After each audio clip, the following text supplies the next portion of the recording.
all right. Matt X and a very special guest are in the building tonight. Black Key Comics. Rico, what's going on, brother? How y'all doing? Glad to have you here, man. Glad to have you here on this Saturday night. Everybody, we got the house is packed tonight. They was folks were dropping stuff before we even got in the chat tonight. Lady Fantastic is in the building. We got Not Near Mint is in the building. Evan is in the building. Spider Comics is in the building. Bleecker Street is in the building. Hope you're staying warm up there in Canada, brother, because it is cooled up that way, brother. Everybody, we're going to go ahead and get ready to get started. Rico, you cannot come on this show your first time and not get broken in the right way. Prepare for your mind to be blown away by the madness that is. You must be out of your goddamn mind. My prices are reasonable. What? Oh, there they go. There. Yeah, we coming right out the gate tonight with Dexter. Now, for those who don't know, they tried this one time already. This was already a TV show. I don't know if y'all remember that. This actually was a TV show that came out already. And so apparently it's talk about bringing it back, I guess, from a Marvel perspective. What? And $2,000 from the cast of the original show. Now, this is once again, I always like to throw this disclaimer is if you have $2,000 to burn and you need a list of books, then please reach out to the Comic Hall crew and we'll provide you. Hey, after tonight, you'll get a few books you can be able to look out for if you want to spend $2,000. We can show you something you can spend $2,000 on. I mean, if you just want to throw your money away, once again, just send it my way. Yeah, you know it'll get spent well. Yeah. Did y'all see the second season of this? You know they did a reboot. I just talking about the not the second season, but the reboot. Yeah, the reboot, the sequel. Yeah, something. Yeah, it was horrible. I knew what was gonna happen after the first episode. Yeah. I was so mad. I was disappointed. I put it like that. Yeah, I was too. Yeah, because I love Dexter. Bronze Age about Puff is late because of us. No, man, y'all good, man. Y'all went to the Frazetta Museum today. Everybody on this panel wish they could have went to the Frazetta Museum. Y'all got a chance to go hang out today. And man, I'm gonna wait to Sean get here and tell y'all about them deals that he saw at the show today. Good, great day, man. It was money to burn today, boy. If I had money to burn, I would have walked out there with at least 4 or 5 slabs. But yeah, this is a no, man. This is a no-go for me, man. I can't work with this. This is something I refuse to put my money on. Why would they even try? Why would anybody be excited about Dexter being brought back from a Marvel perspective? You know how dumbed down that series would be? Yeah, it'd be really bad. Yeah. Like they're gonna take away 90% of the violence that makes Dexter Dexter. So yeah, I'm good. But if they did, they'd probably put it on Hulu. You know, Hulu is kind of like their channel they use to kind of put out some of their more adult type content. So they'll probably use Hulu. What they need to do is not put Marvel on it and bring it out on Hulu. Yeah. That's what they need to do with a lot of the more adult or older audience, mature audience theme shows, man. You just throw them over there. But put some work into them. Don't just throw them over there. Just put some work into them. I mean, especially with, like I said, Feige on. I don't care what nobody say. Feige on his way out. He tired of this. He did what he wanted to do. We're not gonna get the same quality. But I might be wrong after Ant-Man Quantum Mania comes out. Next week, ain't it? Don't Ant-Man come out next week? No, I thought it was March. March? Yeah, it's next month. I feel like they're trying to position Nate Moore to take over. What do y'all think? That's kind of what it seems like to me. You take over for Feige's spot. He's getting more and more responsibility. I'm noticing lately over the past several months, he's been leading a lot of these interviews. Things that he normally wouldn't be in charge of saying, as far as, what's coming out next, what their expectations are, what they want to do. Usually what Feige does or says, he's the one saying it now. So the mic seems to be in front of him more than Feige. One thing we have to take into account, man. Feige been in this position for how long, X? A long time. It's a long time. Yeah, it's like, bro, probably want to do something else. Yeah. And most creatives, I can speak, from experience, you tend to want to move on. After you do something for a while, you kind of want to move on to something else a little bit more challenging, especially if you've done, kind of carried them far as you can go. What more? I mean, what kind of challenge would he get though, or would he have? I mean, it's hard to say, man. With creatives, he could, in his mind, he could probably want to go do mafia movies or something. Yep. You just never know with creatives, man. That's the thing, though. He's not necessarily the creator.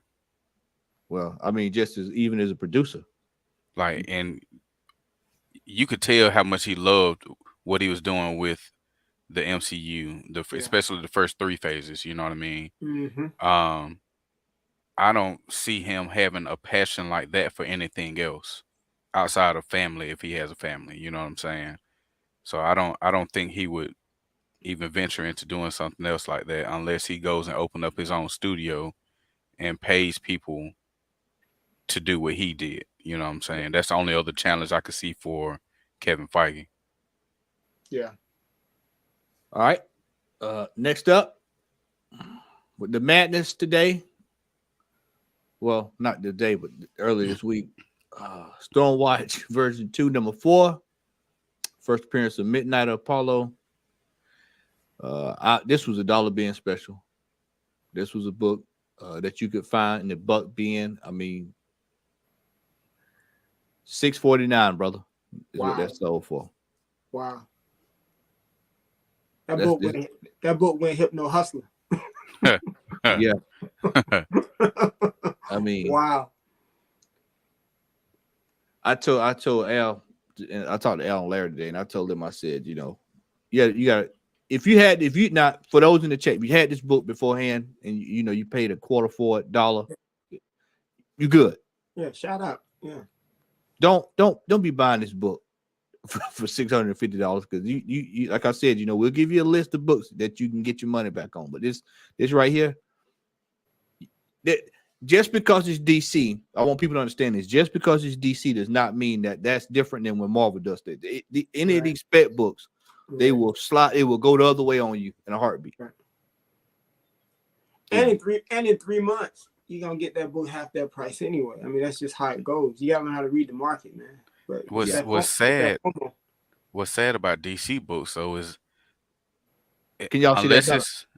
I see it better now. Okay, yeah, but unless it's a modern book, it ain't even holding no weight, which is crazy. Well, Golden Age DC, is super, But yeah, you're right. But those prices pretty much stayed locked in. Yeah, they're unattainable. Right. Like everybody wants the first appearance, which if you read Batman, every other issue is a first appearance of somebody. Yeah. So every issue is a key now. So yeah, these folks just doing it because of a list of projects that James Gunn got coming out. Yeah. And you know what, man? And a lot of these DC fans, they've been starving and hungry for attention and just to get excited about DC. So yeah, it's FOMO, but I think it's also, man, just a lot of DC fans saying that, man, look, man, we're excited finally, man, to be getting some love. And so I don't get it, but hey, I guess I can empathize.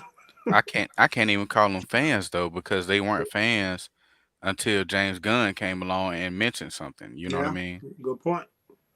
Like I'm a huge DC fan, but I'm not getting excited over everything that he's bringing out. You know what I'm saying? Yeah. There you go, Chris. Right out the gate. You right on time, bro. Right on time, man. Oh, I was watching. I saw Dexter. No, but did you see this? Wow, that's crazy. I mean, we all saw this coming, right? Like the minute James Gunn said Stormwatch, like or the Authority and all that, like. Oh, Barbarian said he talk about Feige. When he done with Marvel, he might jump over the gold key. Now, wouldn't that be funny if the Westerns hit? Wouldn't that be funny if the Westerns hit, man? So I told Al about a year ago. Yeah, man. I told Al, I said, don't be surprised now. Somebody say, you know what, man? It's some good stories over in the Westerns, man. If they hit, I mean, they're good stories, but are there really any good actors to do westerns anymore? We need a Lobo movie. That's a discussion for later so- on in the show. Oh, Oh, not man. DC Lobo. yeah, because for a second I was like, oh my Lord. God. No, not DC Lobo for everybody in the chat. I'm talking about the real Lobo. All right, man. Who plays Lobo? Unknown or somebody you can think of? I think everybody should be unknown. Yeah, I Okay. prefer unknown. I prefer unknown Lobo. I Yeah. don't. I'm honestly, even though I like Jason Momoa, but I'm tired of seeing him play the same character with a different title. Yeah, he's coming. Al is just trying to get everything sorted out. He'll be on later on tonight. But I think Aldous Hodge could be a dope Lobo. But so, if you look at the way Lobo is, all you're doing is combining his version of Aquaman and when he played Conan. Oh no, I was talking to Dale. Oh, No, you we talking talking about? Okay, about Dale. okay. I got you. My Yeah. bad. Yeah, no, Yeah. you good, bro. Western Yeah, I was thinking Lobo, of Dale. right? Yeah. Yeah, Western. Yeah, I think Aldous Hodge can be a great Lobo. Oh well, yeah. What's my I know it's gonna sound crazy, but what's my boy from Atlanta? Oh, Donald Glover. No, not Donald Glover. The other fella, I know you're talking about. I know you're The talking other one. about. Yeah, he was in Yeah, I know you're talking about. Yeah, I think he'll be good. he can do it. Yeah, His range is wide. yeah. Not Paperboy, the other one. It's kind of what you need. Right. Yeah. All right. Next up, The hell is that? 7,000. Let me. I'll blow it up for you. There you go, Chris. 7,000 plus all DC lot of 50 distribution cases. Batman, Flash, unread. Oh, Hold on. What Flash and what Batman? What volume? Let's go down here. Let's see what's in here. If you give me man. all new 52, I'm good. movie theater. Oh, I'm just laughing at the names. I already know. Batman, Jokers. 3 Jokers. Batman, Right. 2 Jokers. Batman and the Outsiders. I mean, if he sells them all for 50 cents, he'll double his money. That's Right, hey, you'd be better off hey, doing Rico, that. that's if he sell them. That's if he sells them. Yeah, that's the key. If he sells it. Bro, all of these Wonder Woman, titles, 7, oh my God, Boss, they tanked. Last God, Night 5, like Matter of fact, I Joker miss War. Nightwing 75 because the price hiked up on it. I was like, I'm not Batman gonna pay that much for that book.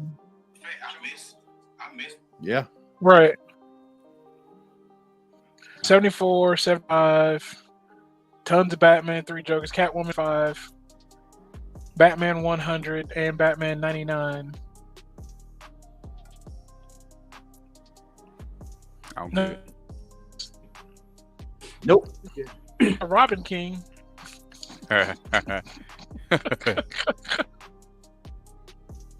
Yeah. Nah. Oh, Superman 25. Yeah, that's a lot of no. That's a whole heap of no. You're right. Like nothing Hey. about that says I need some of that in my life. I mean, what's crazy is it's got like 1,700, 30 bids. 30 bids. Yeah. Nah. Like, Next up. so are you getting one box? Like, that's so confusing. Yeah, you get 7,000. So I guess that's what's on the pallet. Yeah, yeah. My guess is a comic shop. What do y'all think? Maybe somebody owns a shop. Maybe just figured they could put them in a dollar bin or whatever. There's somebody, you know what? There's probably somebody ordered a bunch of them to get a variant. They get one particular variant, and then they never open. Well, they would have And had they open. got them all. Yeah. Yeah. It wasn't that many variants of the books that he had on there though. Outside Right, of Batman 100. Yeah, that's what Right. my parents said. Yeah, unsold backstock. Yeah. And how many issues? 7,000. You know how many issues of each one of those you're getting at that? Like that's. I guarantee every box is full of That's one a lot. title. Yeah, I'm even sitting here struggling trying to figure out, like, I don't even think Yeah. it wouldn't even make sense to even spend money on this because you're not even probably gonna sell any of this stuff except maybe 1 or 2 variants that's in it, maybe 2 or 3 at the most that's in this collection. You have to get that box and turn it into your own mystery box. just to get some kind of money back from. Get some, they have to go in the mystery box. Yeah, you're right. Yeah, that's a good point. Yeah, 50 different types, 7,000 comics. You setting up a tent every weekend at a flea market, selling them comics off at 50 cents to a piece, 50 cents to $1. Yeah. Like, hey, God ain't got it right, man. Each, that pallet means somebody about to go out of business. Yeah. Somebody's museum is closing down. 2 dozen, 1 in 1,000 variant.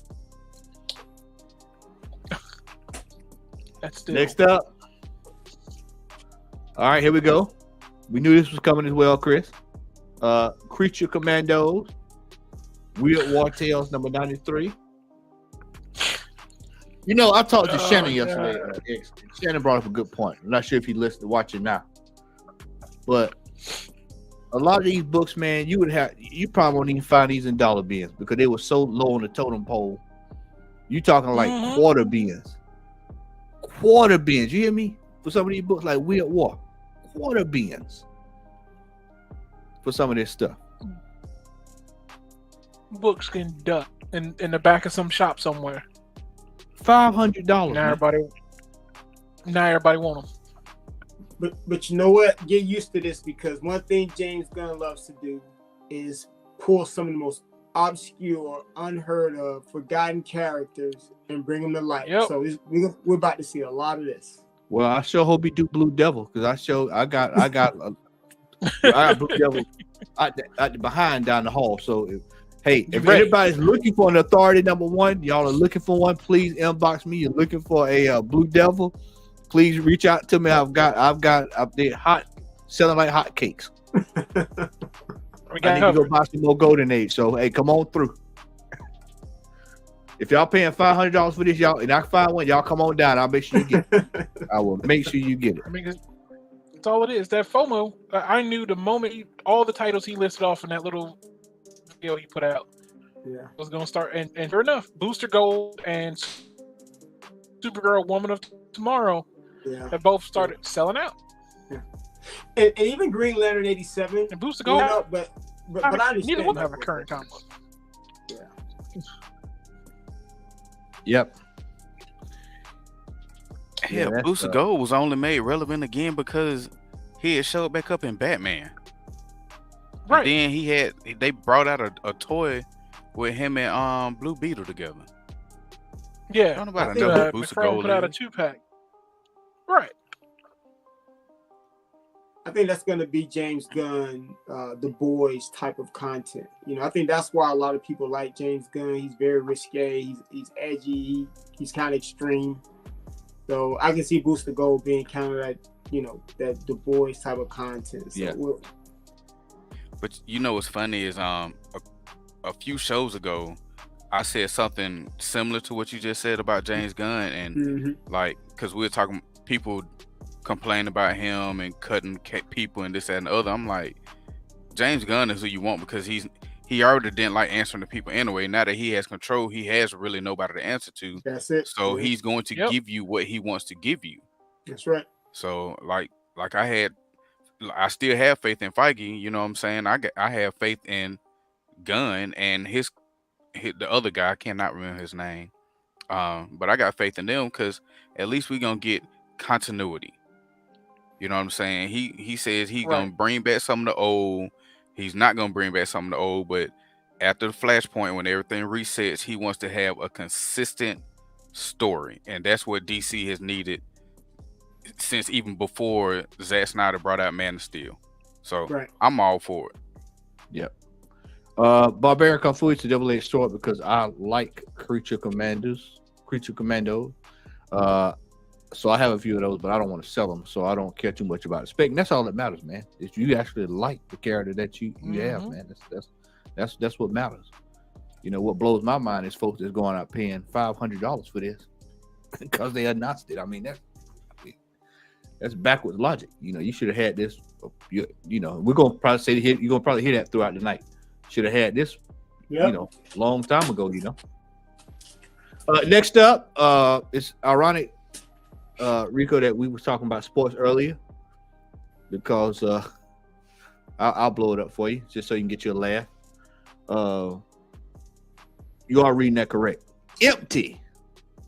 1986. Man, no, I am not reading that correct. I am not reading that correct. Flair basketball wax box. It had this. It is not. It is not even PSA. That's not even Beckett either, is it? No. $5,000 for empty box. Let me tell you something, man. I'm sorry. If I find out you bought a box of an empty box of air, Oh my goodness. Boy, the hustle is real. I mean, bro, somebody is surely lacking in the drug fund. Next up,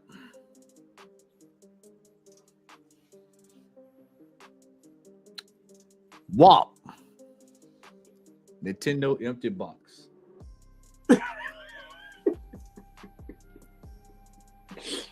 Oh my goodness. The sad thing is, it's not even unfolded. It's smashed. Oh my goodness. Yeah. I've seen it all.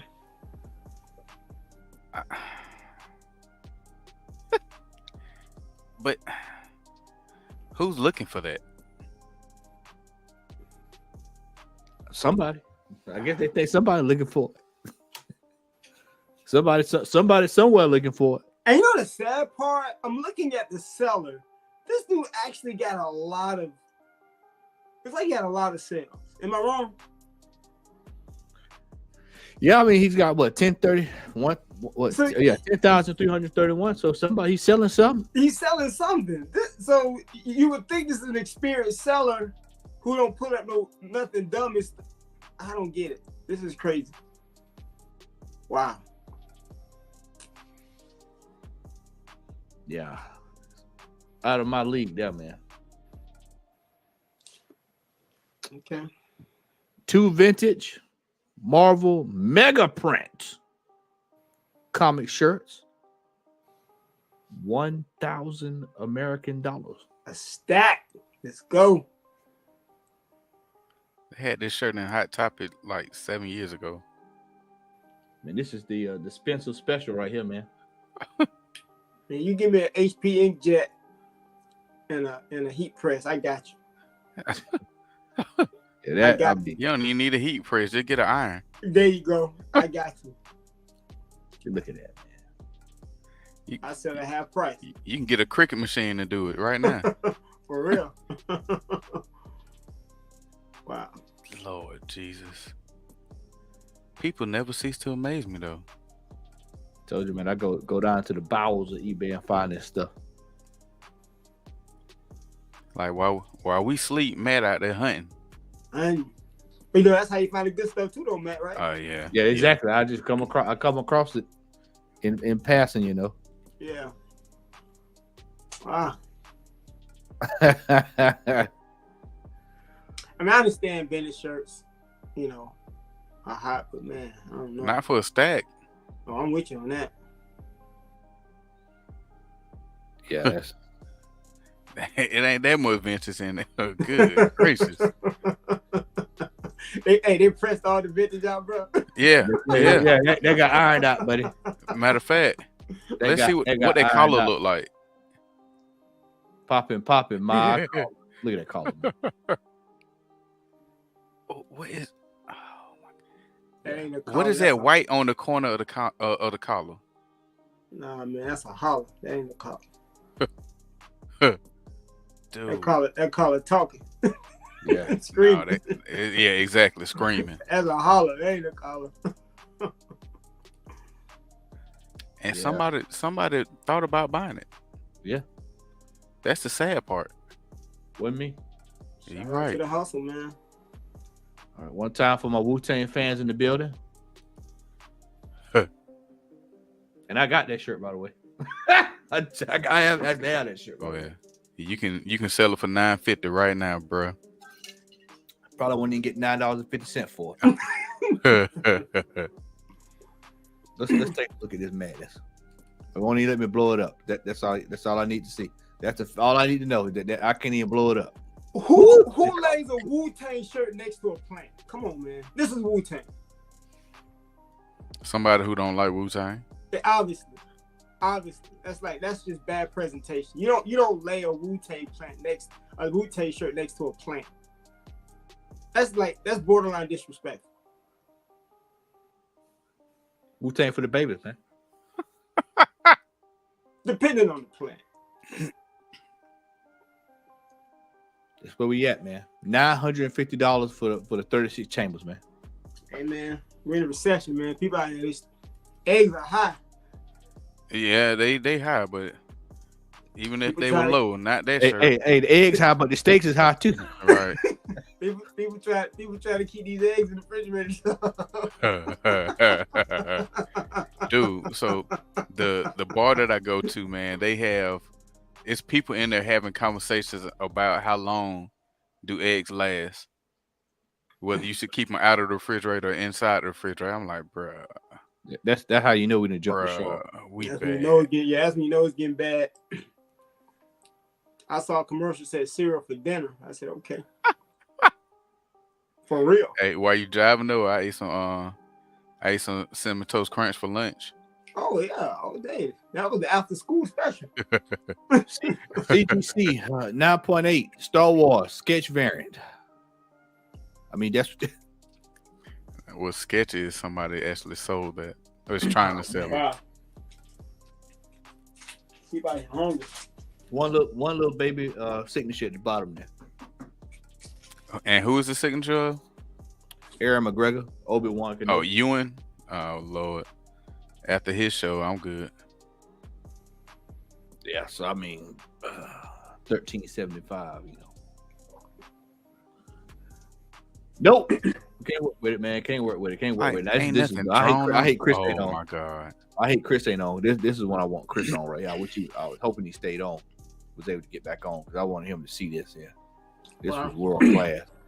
This is Valiant Comics Birthquake preview book. This look like something that you got back. You know, back in the day when we were kids. You know, before the computer printer and all that good stuff like it is now. Mm-hmm. This is you would get these documents. This would be something like you turn a book report. You remember book reports? Remember them? The book reports. That's what that look like, a book report. Science fair projects. Hypothesis. Oh my Lord. You know. Nah, I'm good.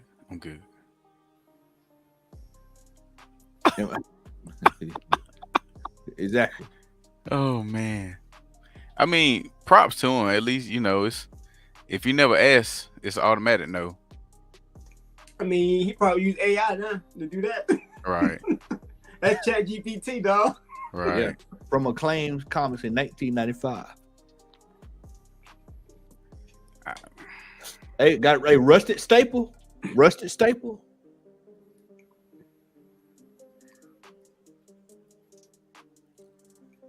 Wow. That's a hard pass on that one, sir. Hard pass. Tell you something. You buy this if you buy this, man. Talk about books that should be banned. No. All right. Next up, here you go, X. We got Frank Miller. A little piece of Batman there. That cat man. You said piece of Batman. There's a little piece of Batman right there. Frank Miller. Batman. They went him on a bad day. Hey Frankie, you sign this for me, man. What the hell you bothering me for, man? Oh man, that is a piece of Batman, though. You're right. A little piece. It's from the collection of Frank Miller. Okay. Yeah. Frank, he really didn't feel like trying it, though, y'all. Y'all can have all that. Remember I'm gonna get you sucker when Chris Rock said how much for order ribs. So obviously somebody got in line and said, "Look, I don't have enough money. But what can you do for 5 cents?" Like he literally drew 5 lines and smeared it. What can you give me for 25 cents? Like this dude. He's like, I give you this. That's horrible. Yeah. And then the fact that he trying to sell it is even worse. Puff in the building. What's going on, brother? I made it, bro. What's going on? You made it right, and you made it right on time too, brother. You made it right on time.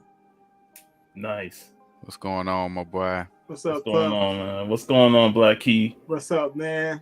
Hey, I was holding greatness at the con, man. I was holding greatness at the con. Yes, sir. Tell him what you had in your hand, man. I had Lobo 1, 6.5 graded at the con. Now I forgot what the price was because I wasn't even thinking about the price. I just wanted to hold the book to get a little photo op with it. You know, I'm holding greatness here. You know, first African American series and comics. You know, Adele Comics Key, and you know, when somebody said that they had a Lobo over there, I had to go check it out and scope it out. So it was a great little con. I told him, I said, Rio, if it was under $600, I would have bought it. On the spot, I would have bought it. Hey, Puff, what were they asking for, Puff? I can't remember what the price was. It's 6.5. So I know it wasn't cheap because it's 6.5 and that's pretty like high grade for a Silver Age book. Yeah. You know. Yeah. Absolutely. So I know it was probably close to 1,000. Yeah, that's about right. Yeah, I was gonna say 12. I think I told what I said, Sean, 1,500. I said 1,500. Now I got a book on hold, but I'm definitely gonna pick it up. I finally scored the final issue of Static Shock, the first Static series. Dope. And the Tom, one of our favorite vendors. Jeff, what's going on, brother?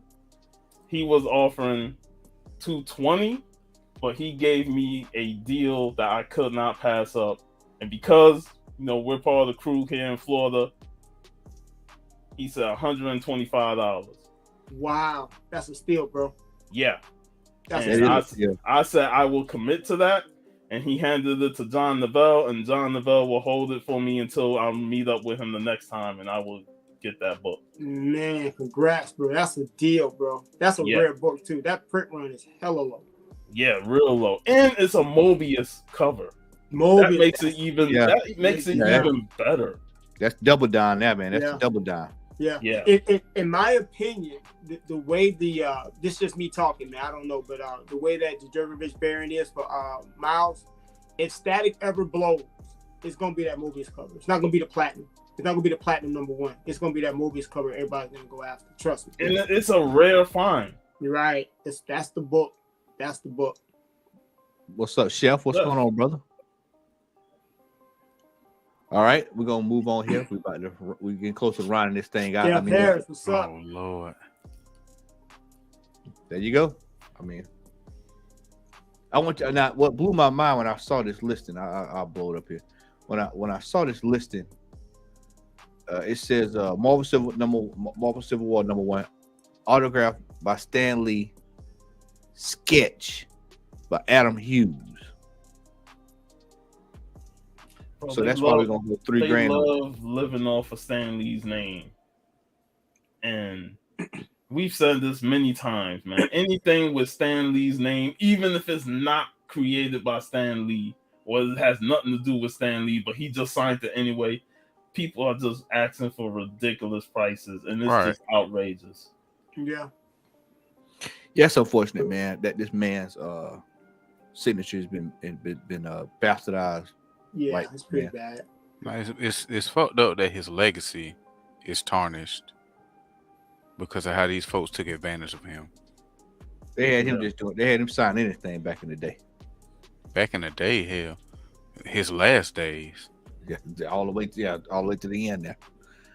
Yep. So that's that. All right. Next up, that man honestly did not even know what he was signing. Scotty Young. Not Scotty, man, not Scotty. Yeah, beat me up, man. Beat me up, Scotty. Beat me up. Scotty, I saw this. Yeah, beat me up. $3,000. Marvel Comics 1,000. What up, Chris? Chris what's happening, Sean? There you go, brother. He in there. I hear him. He in there. What's going on, brother? Here you go, Scotty Young, Chris. I come back at the oddest times. What is this? And why would anyone pay $3,000 for it? Just because it's Scotty Young, like.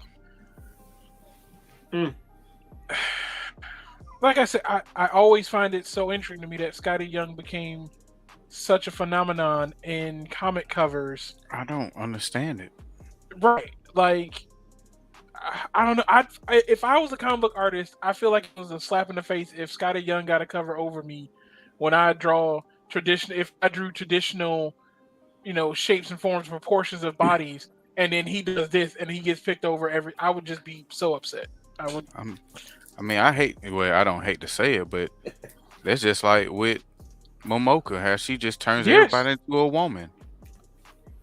Everybody's got their niche. She does stuff with watercolors that I can't do, but great day. Yeah. I can still get some watercolors out and it still look like a man. Right. Why does everybody eventually look the same with her covers?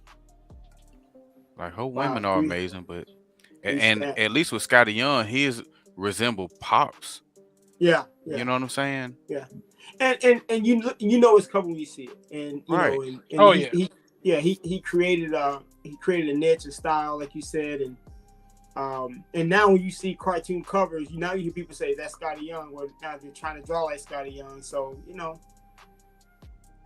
but man, 3 stacks, boy. Whew. Yeah, it ain't worth 3 stacks.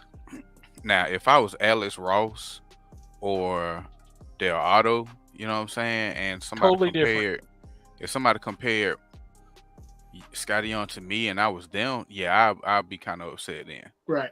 Oh yeah, especially if I was Alex Ross. Like, he's being one of the few, probably the only artist left that actually paints by hand. Like he really is one of the artists that has a dying skill set because everybody's moved on to digital like that. Yeah, everybody's digital now. I agree with Chef there, man. Hulk looking like a green blob is just ridiculous, man. No muscles at all. It's how he always looks. If you read the Baby Avengers versus the Baby X-Men, like that's what he doesn't make them look. There's no definition. I'm not interested in Baby Avengers and Baby X-Men. So that's a hard pass for me. Right. So Yeah, he did. I don't need my Hulk looking like a. They gave him. What his hoax always look like. His hoax always looked like the little Hulk character that was in Ren and Stimpy. Oh, was it Ren and Stimpy? Yeah. You know what I'm saying? With the fake Thor and the Bulk or whatever it was called. It looks like that every single time, and I hate that. Yeah. Oh, we know who in the building now, baby. Oh man. Paulo is in the building. What's up, brother? Hope you're doing well, man. Hope you're doing well. All right. Last but not least, when I saw this at Soul, I'm gonna blow it up. When I saw it sold, I said, "You got to be kidding me!" And this is what it sold for: $105. What? Havoc and Wolverine Meltdown #1. I mean, that is a book, Bruh. This is $1. This is another one of them dollar bin specials. I'm gonna send mine off, get it slab just so I can sell it. That's it. Because I know some fool gonna buy it. If there were ever 2 mutants I didn't have on the bingo card as a team, it would be Havoc and Wolverine. And this is just wow. Who is checking for this book to pay right? Who's on the lookout for this? Like, what is the spec on that book? There's no spec on this book. People speculate that it exists. That's what it is. That's all the speculation on it. That what's funny? I had that book from when we went to Dave's, only because somebody put it in a pile because I was looking for Wolverine. I got home. I was looking through. I was like, oh, okay. You probably rescued that book from being in the bottom of some rabbit's cage. Well, the funny thing is, it was less than 50 cents, so I wasn't even tripping. Right. Yeah. So that is it for this week's edition. Get it slapped. You must be out your damn mind. Key, you've been broken in the right way. Man, you broke. Yeah, I've been hazed up. Y'all done hazed me up, dog. I appreciate it. It's quite the experience, man. When you see this, and this was a tame night. You hadn't seen how he shoes yet. Oh man, high heel shoes. And high heel shoes and railroad bands. He hadn't seen that yet. Hey, put us back on the screen. Put us back on the screen. Yeah, hold on. I'm doing it. Hold on, just a second. Let me High heel shoes and Hulk trash cans. Hulk hands. No, nothing defeat that episode where not only that She-Hulk book was overpriced, but then you had those dudes just standing there with the train in the background. Oh and man, the thick sideburns on old dudes. Yeah. Oh yeah. Yeah, you gotta go back about 5 shows. You'll see that, man. That was oh man. And they just throw these random photos, like, bro, show photos of the book, but instead they show photos of their crew. I'm like, what? Oh man, them 3 I white might actually dudes. have that bookmark. Let me see. I might actually have that bookmark. Was it like the 3-4 white dudes and the one black guy? Like they're about to drop the KKK's mixtape. Yeah, I got KKK mixtape. Let me see. One dude looked like Colonel Sanders. Like Y'all hold tight. I might actually have that saved in my favorites. Hold on. that was. I can't remember what book it was. Was it Wolverine? I don't think it was Wolverine. I know it was a surprise. Wait a minute. Is this it? Hold on, wait a minute. Yeah, that's it. Yeah, hold on, I got it. Here you go. Here you go. Here we go. Here we go. Here we go. We got Jessica's key on tonight. We go roll it up. Oh, here we go. Here we go. We gonna roll it up, man. That's hey, there you go. So that was the listing, right? Savage She-Hulk. Yeah, that's Savage She-Hulk, right? Charging like $3,000 for that book. Like what? Yeah. What? It was 7,500. 7,500. Yeah. Now watch this. Now here we go. And then it just goes sideways from there. Bro, that picture with There it is.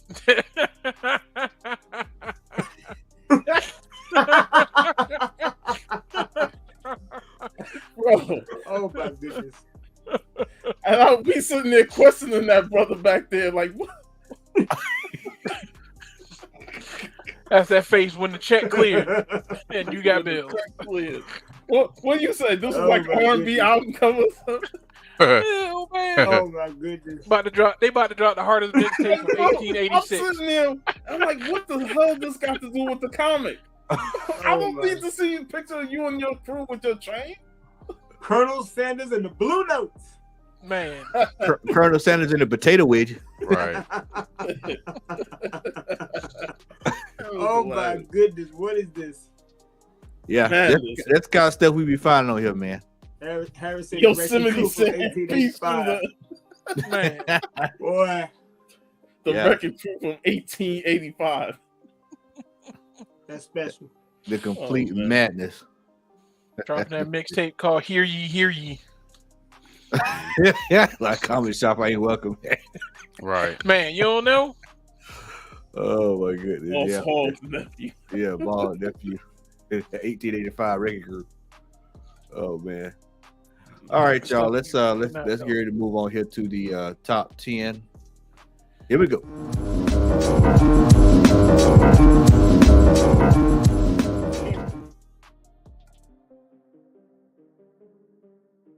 All right.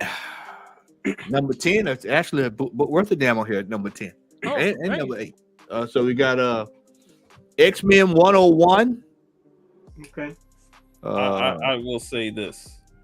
That's a -6 book. And you have to watch Comic Collector Club to know that reference with Higher Layer Comic Pro and Biggie Shack. If you remember, I posted the video on my Instagram. Yeah. Shout out to Biggie Shack. I couldn't get on last night, man, but I was working. But I watched they were dropping hammer after hammer last night, boy. I was like, I don't want no parts of it last night. Like, nah, no. Heavy books. Woo. Action Comics 1051 Warren Liu web store. I guess it's a web store exclusive fall variant, limited to 1,000. Top weekly sale $150. No, we all know why that's getting bought. I saw that Marvel premiere Warlock at the show. Dude wanted $80 for a 6.0. I was like, that's not $80. bad. That was $80, man. Right. You saw the video I sent you, man. Yeah, brother Larry, excuse me. He bought one for $9, and I was standing right next to him when he bought it. Oh, wow. Yeah. Yeah. Deals are out there. Just got to They go are look. out there. They are out there. Number 9. Yeah. Yeah, but it's finally starting to come down. Took it long Number enough. 7. It needs to disappear off the list. Black Kid, you get you one of these, man. You get you one of these Spider-Man M&M variants that everybody going ballistic over. Nah, bro, I missed out on that one. Yeah, That's a good thing. yeah. But you know what though? It would have made more sense if they used Anthony Mackie, in my opinion. Then we say that. Yeah. Yeah, that would have made more sense. And they should have had him in his Hawkeye uniform. Yeah, that would have it probably would have went over a bunch of people's heads, but that would have made more sense. Number 6. We got Red Hulk. Hulk number 1, 2008, $300. Hadn't heard anything in spec related stuff, so I kind of wonder why this is on the list. The Teenage Mutant Ninja Turtles Last Ronin, the Lost Years. I have not bought that. I missed out on it too. I forgot that bitch Yeah. came out. Yeah, I'll just have to wait on the. But you know, the series trade. it'll probably take 5 years for it to complete. So Right. I'm not I mean, really you got rushing time. to buy it. You know, it took Right. issue 3. It took there was a whole year and a half. What? Yeah. Finally Something come like out. Yeah. So, Bitch Planet. What? Number 1 is number 4. That was a book that you could have got for $1. You can Yep. you can go over there to your local second in charge. That's all that's in the boxes over Yeah. second in charge. Uh-huh. Bitch That's it. Planet. So are they making a show of this or something? Yeah. Why is it on the list? Yeah. Supposed to be got working got an option, man. Supposed to be making a show out of it. Oh, I I missed mean, that. with the social climate, you knew this was coming. This was a shoe in right here. It's got to be a miniseries because the book wasn't even that long. It wasn't long at all. It was like what, maybe 10 to 12 issues. Was it longer than that? I can't remember if it was that long. No, it wasn't that long. It didn't make 20. I think it had It's like the 3 heavy, story arcs. Yeah. That's one season and done. I had 0 interest in that book anyway. He got. Hey man, come sell it. Come off of it now, man. Go get you a 181. Go get you sub. Go get sub. Sell it. That book going to the floor. Straight to the floor. What David Banner say? Real good. Get down on the floor. Number 3. No. Yeah. Absolutely No. not. Absolutely. That's I ugly. agree with cover. you, man. I'm so burnt out with Venom. That's an ugly cover there, man. I think it's going to be interesting to see what they do because Marvel has officially announced that Venom will never be Eddie Brock again. His son is going to be the new Venom from here on How out. many times have they said that though? I mean, his son's Venom right now, so we'll see. How many I times have they no said high that? hopes. He gonna mess around to be and the Venom again. Right. He's going to end up being something else. You already know next week gonna be the white cover, the blue cover coming, the green one, the fall variant, the con exclusive variant gonna come behind it. The San Diego Comic-Con chartreuse Yep. variant. And then they're gonna close it out with an acetate cover. The Colonel Right. Sanders Colonel Sanders big band cover is gonna come out. You know, you're gonna have all kind of stuff with this one, man. You just wait. You just wait. There you go.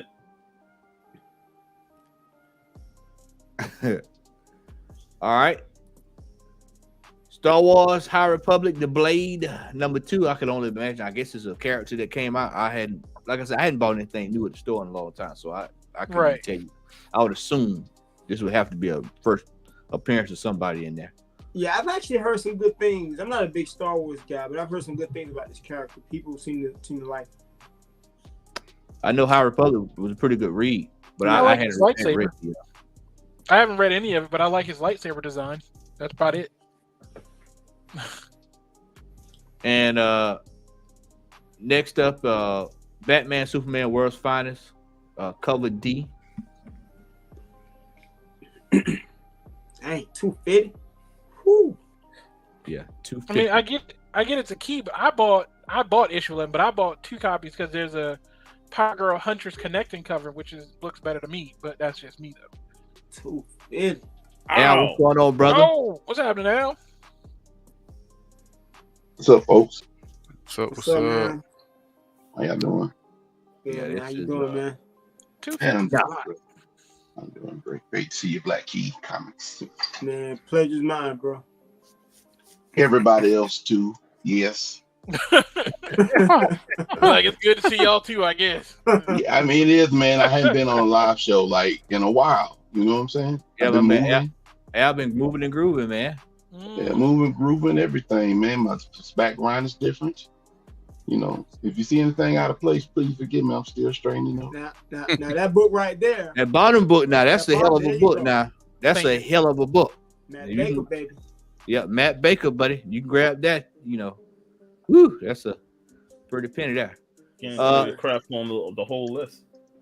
I mean, wait till we're gonna go through this. I didn't even watch it. Brian, if you're watching, I'm sorry I went to sleep on y'all last night because I already knew when I saw I already knew because of this week. I already knew what was pretty much gonna be on that. But when I woke up this morning and looked at the top 10, I said, "Oh my lord!" All right, so number 4, of course, Matt Baker. Goodness, we'll talk about him a little later on in the show.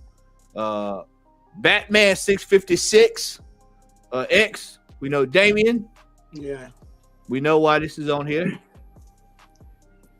It don't make no sense. Right. Legends number 1, first Amanda Waller, 9.8, 175. Unbelievable. So, before we move on, how many times have we seen Amanda Waller on the big screen? About 50 11 times. Like, let me ask you first. Can I back that with a question? Who is checking for Amanda Waller like that, man? Nobody. like of all people don't even realize Angela Bassett played Amanda Waller in Green Lantern. Sure did. Yep. People don't realize that Pam Grier played Amanda Waller in Smallville. Yep. Before that. And then So y'all laying down trivia tonight. The trivia is being laid. Pam Grier was Amanda Waller in Smallville, which was great because it was Pam Grier. But yeah, who checking for just because she's getting her own show? Now people want to go out snatching up her first appearance. It's just Ben had it. Right. They should have had her when she was just anime, or in the animated movies when Right, she was when she heavy, was- when she right, was heavy healthy. set. Amanda Waller, Hey, big Amanda Waller, fuck You know up. what I'm That's saying? when you got to worry about. getting kissed, getting toned down by Lex Luthor. My Lex Luthor, yeah. Big Amanda Waller, like Big Luther. She gonna mess you up. You don't want to mess with that.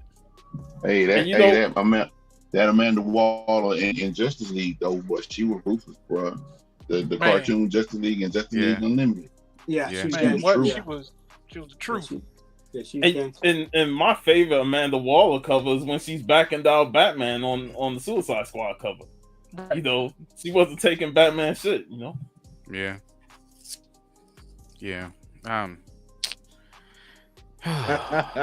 But all that we saw all this come just like we always. This whole list is gonna be full of the DC stuff that any title that James Gunn announced.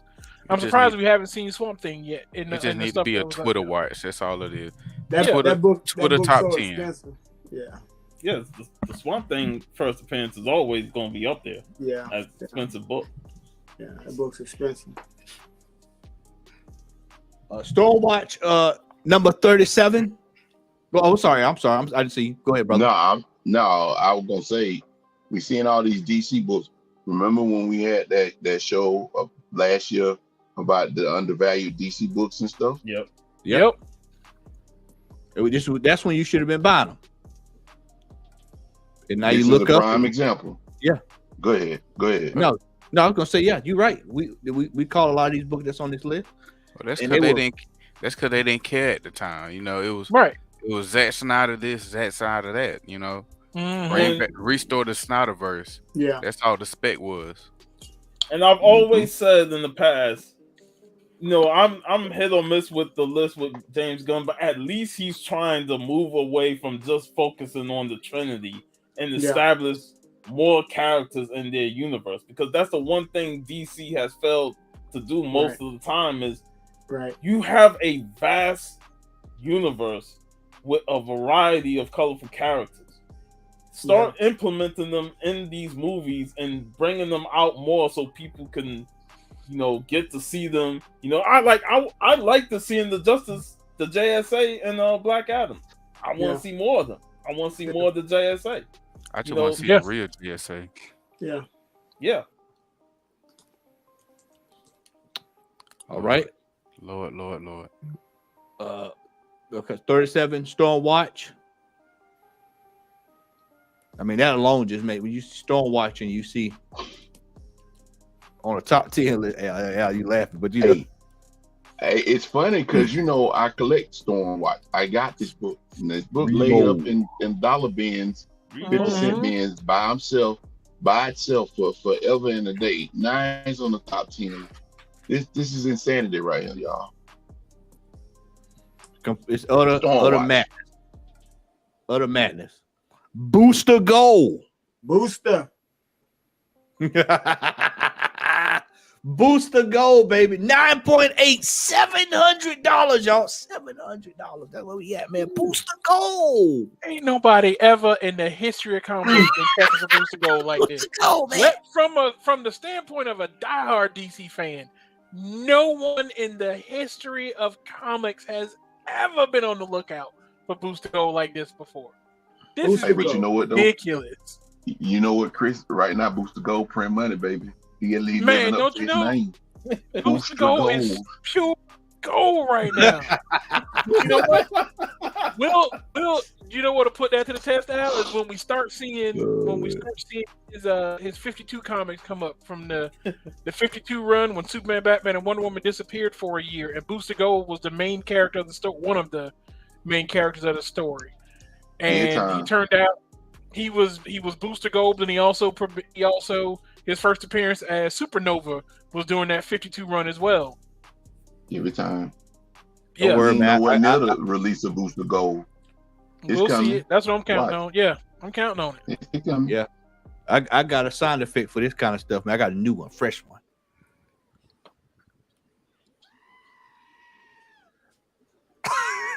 I don't hear. All right, hold on. It was them goats. Them got them goats and screaming. Yeah. Hold on, let me see if I can do it. Oh yeah, Love and Thunder. Yeah. Yeah, when you hear that kind of man, that's what it is, man. Booster Gold. Hey man, everybody gotta get that booster, man. Shout out to Feige. All right. Creature Commando, we talked about it last segment. Here we go. Creature Commando 2000 number one, $20. This will go up the totem pole closer to get. And then as soon as it drops, going right on back down to put a 0 in front of that 2. That's where it's going. For real. That weird war tales, man. We just talked about that last segment. Here we go. 9.8, $1,100 was $700. What? What? Yes.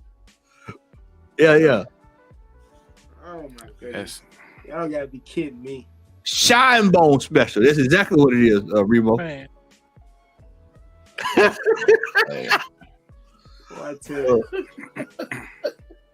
We talked about it. Wait till James Gunn mention somebody we actually like. Them prices gonna go. Oh my god. It's Static Shot. Oh shit, y'all. Oh my god, it's over. You can't get up if you say Static Shot. That is whole 1-in-1 status. Man. Give it time. Wait till after Flashpoint. He said this is only the beginning. This is just phase 1. Give him time. What? He said milestone. Everything going to 1-in-1 status. Whatever. Dude, man, call it a wrap. Blood Syndicate, Zombie. Hey, look. At the show, I put on hold on that Static, but he also had the final issue of Hardware and Blood Syndicate. Wow, that's crazy. And you don't see those out there, but I got that Static final issue, man. I'm gonna pick that up. You got the right one, bro. That's a great one, bro. Yeah. All right, so Weird Tales. Raws are $100. Man, and this messed me up because I just started collecting more of the Weird Tales runs. I've been getting a lot of them 50s and 60s. How much the Raws? $100, Rico. Nah, cause that's what you call when Raws that high. That's called unprotected collecting. Cause that's just not good, bro. we don't do Raws like that, buddy. Unprotected collecting. I like that. $100 for a Raw. Man. Star Watch number 4. I got this for $2. Hey, I got it out that box from Jeff. This might be your last weekend to get it for that price too. I got mine from over at the Plus. In the independent section. Yeah. $0. Yeah, and Stein said right there, man. Ben said right there. This has always been one to pick up for cheap. It was cheap, man. I think that's the first appearance of Midnight and Apollo. I think one of the two. Yeah. I think they both showed up in the same. Yeah. Yeah. Yep, that just feels part of my run, man. And I ain't selling it. Yep. There you go. I got that whole run. Might need to go ahead and throw mine and sell those. Then I got that whole run. They're trying to unload, man. Unload. Right. Hey man, especially in this market, better get it while it's getting good. Yeah. Hell, Chris, half of these books that's on the list was in that box we gave you. Yeah, really. That box. I'm talking about every Superman and Supergirl we threw it your way. Man, how many people are just buying up that first book on there because of the boob window? Man? I mean, come on. Yeah, that's like I said, that's not even the best cover out of that issue. Not to me. They just look down and say, "Yeah, I'm buying this." But white food. All right, here we go. Batman 655. $15 book was a $15, $25 special at the most. High grade 9.8 was going for, I think at one time probably $1.25. Now all of a sudden, $400, $150. Trickle down effect is not in commits. Again, this was one of those books that you have multiple opportunities you already have in your collection. Yeah. Yeah, says nope. And number one, of course. We knew it was coming. The Authority. There it is. $70 raw, Rico. CGC 9.8 $500. Now, $500 for that. When you go out there and go get you a first appearance of Phoenix. Go ahead, Al. Yeah. Hey, y'all better go ahead and start picking up them Youngblood ones and Wildcat number ones, because hey, get your profits. Yeah. No, man. No, checking for pop. Hey, look, that's what we're saying this year. That's what we're saying this year. Then next year, you're going to say, you know what? I want to do a solo on profit. Then the next thing you know, man, that's it. Bro, wasn't it that you got out your mind where they do screenshots the photos saying profit movie coming with Jake Gyllenhaal? Hey, Room. You go to the Room number 1. Yeah, you better go get them. You better go get them. I told y'all last segment, Blue Devil. Hey, why are you joking though? People, don't go out and get these books. Get what you want to get. Right?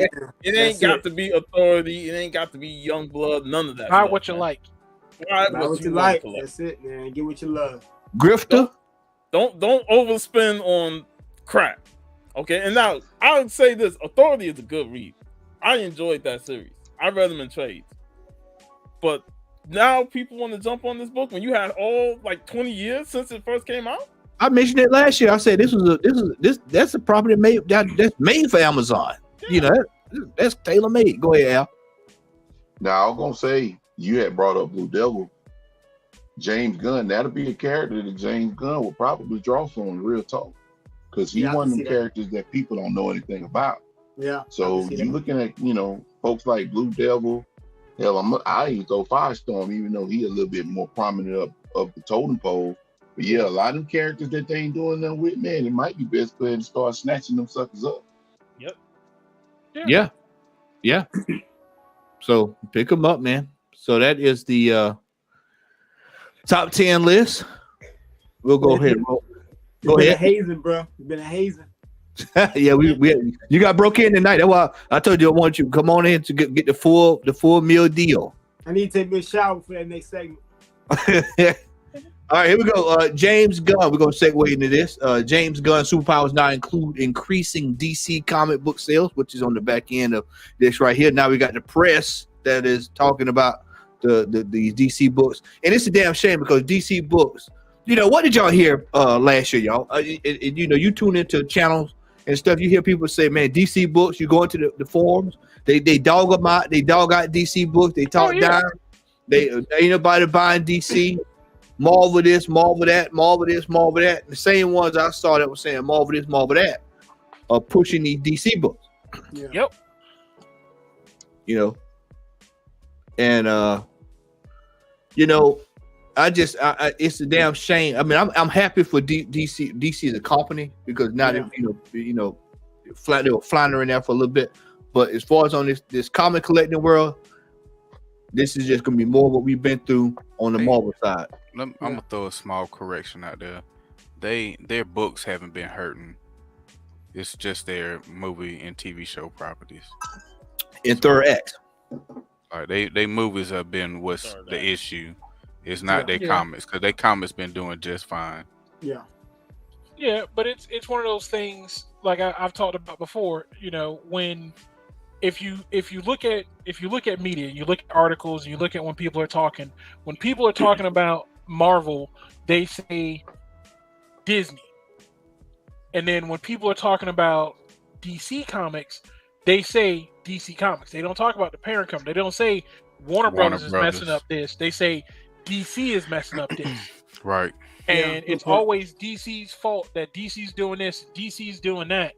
You know, DC's messing up these properties. And then it's always Disney is successful with Marvel, unless it's, you know, a Marvel movie that most people don't like with Thor, Love and Thunder or Iron Man 3. Then it's a Marvel movie.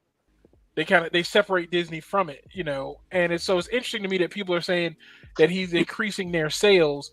It's just like you said, man, this is the same thing that happened. It's just on the DC side of the coin than the Marvel side. It's the same mouthful of mouthwash. Just switched to the other side. Now y'all are just you dick riding DC because you're just like, oh, their sales are going up. James Gunn's gonna save DC, even though he fired, you know, Henry Cavill. And I loved his comeback. He was like, he didn't fire Henry Cavill. He was like, he wasn't fired because I never hired him for anything. Yeah. Like you know, people are saying he's firing him, but it's like he was never hired for nothing because the Superman that he wants to do is going to be like 25 years old. Mm-hmm. That's right. You know, all because The Rock went behind everybody back and snuck Henry Cavill in for that one cameo. I mean, he get out of my head. He did what The Rock does. What's going on, brother Will? I hope you're doing good, man. Hope you're doing good, brother. I was thinking the same thing that he did that. So anybody should actually have any vitriol towards anybody should be Dwayne Johnson. Right. He did all that up under the table. But hey, y'all ain't hear that from me. So hey, I own it. Y'all heard it from me, goddammit. Right. I'll put it out there. I'll put my name right on it. Hey, I got it. I got pent up if they want to come try me. Come on. Dwayne Johnson went out there and got it. The Rock got turned into a pebble by social media. He's like, yeah, you're like a pebble. It's a gravel pit. Man. I guess, man, you know, my thing is it's just with the whole James Gunn deal, people just gonna have to be patient, waiting to see, man. And that's you cannot exactly what it is, man. Just be patient. Let's see what he pulls out with these first wave of movies. But here's another thing. These same people that's talking all this shit about him are the same people that were talking shit about Disney when he got fired from Guardians over a tweet. Now they want to fire him and he ain't even did nothing yet. I hate them. I hate social media. Yeah. Yeah, like I've been saying that for years. Right. Hey, I said that this morning, didn't I? Yeah, you did say it this morning. Negro Damas Jr., man. I'm telling you. I've been true, telling though, y'all man. this stuff, bro. I'm telling y'all, man. But this comic book thing is crazy now, bro. I'm telling you, Yeah. X, you want to tackle this one? I mean, I can't. I've already said it. You know what I'm saying? Just No, I'm talking about the comment.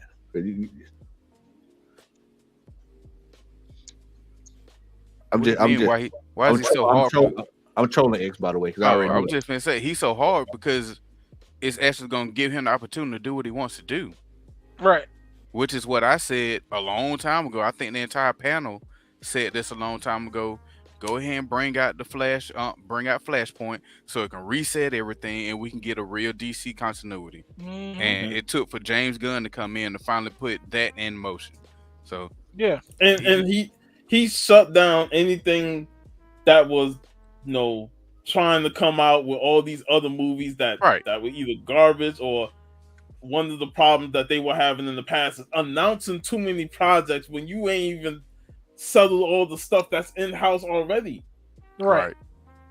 I love how James Gunn be like, if it's something that he ain't said, nigga, shut up.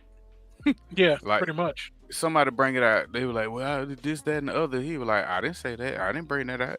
If you ain't hear from me on my team, it ain't never happened.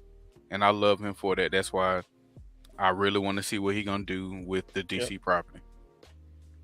Key, you got any thoughts on that, brother? Yeah, make sure y'all get y'all Vixens, get y'all Bronze Tigers, Huntress. Get these books because, like I said, if these books are going to these prices, wait till we actually like start popping up. Those prices aren't going to go down. Action Comics 521. When they spike, when they go down, it ain't gonna go down to the original price. It's just gonna go down to a floor that's still gonna be higher than it was again. A slide scale. Right. So the books that really matter, DC books that really matter, get those books now. And you remember when those characters were showing up in the CW, they didn't jump like the way that when they announced it for a movie. So people will say, well, they showed up in the CW. I'm like, that's the CW, and the CW was average at best. Nobody was really popping for that. That's being nice because you only had 1 or 2 seasons of the big shows that were good. Right. Before they fell off a cliff. I mean, Arrow never even started because all it was Bruce Wayne and Batman under Oliver Queen and the Green Arrow mantle. All they did was steal for Batman for all his they stories. turned him into Batman. That's all that was. Then when you sit there and you look at Flash, one Zoom left, that was it.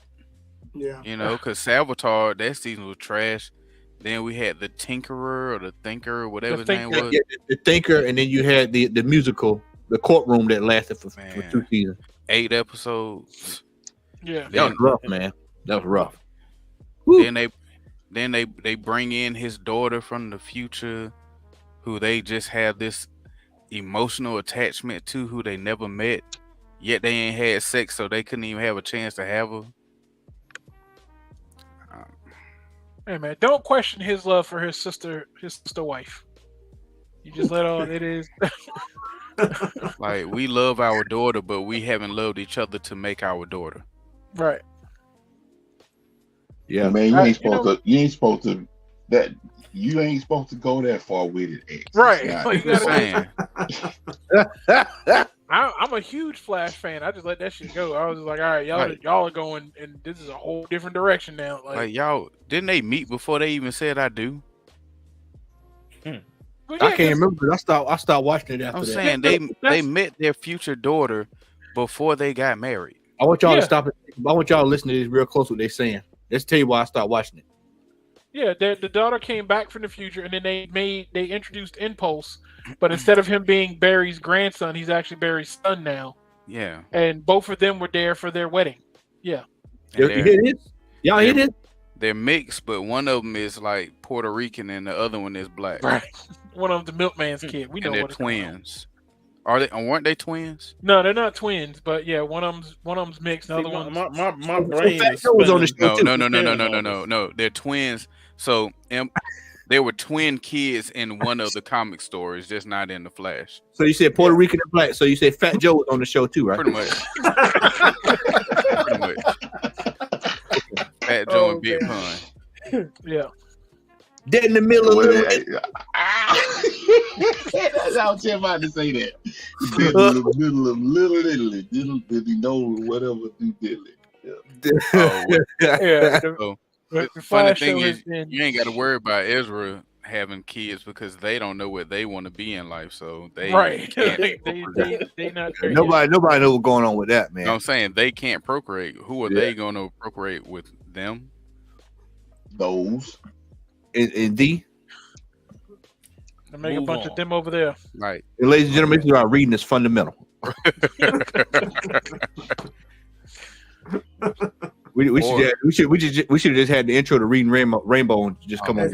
That's it. Reading Rainbow. Hit it, Al. Hit it one time. Yeah. Can you hit it, brother? Take a look. It's in a book.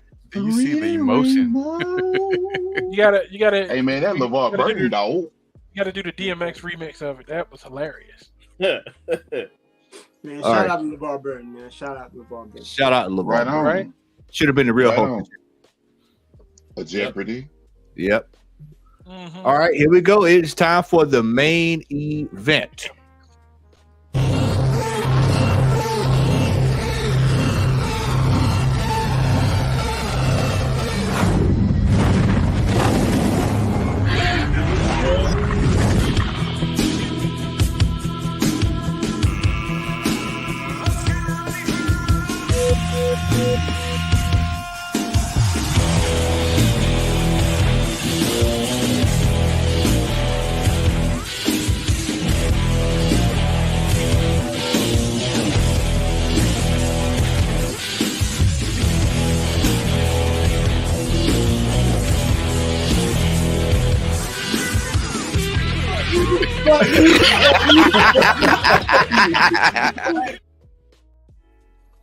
All right. So tonight, of course, as you all see, we got a very special guest in the building, and we've broken him in all the way through. He's going. Hey, Matt.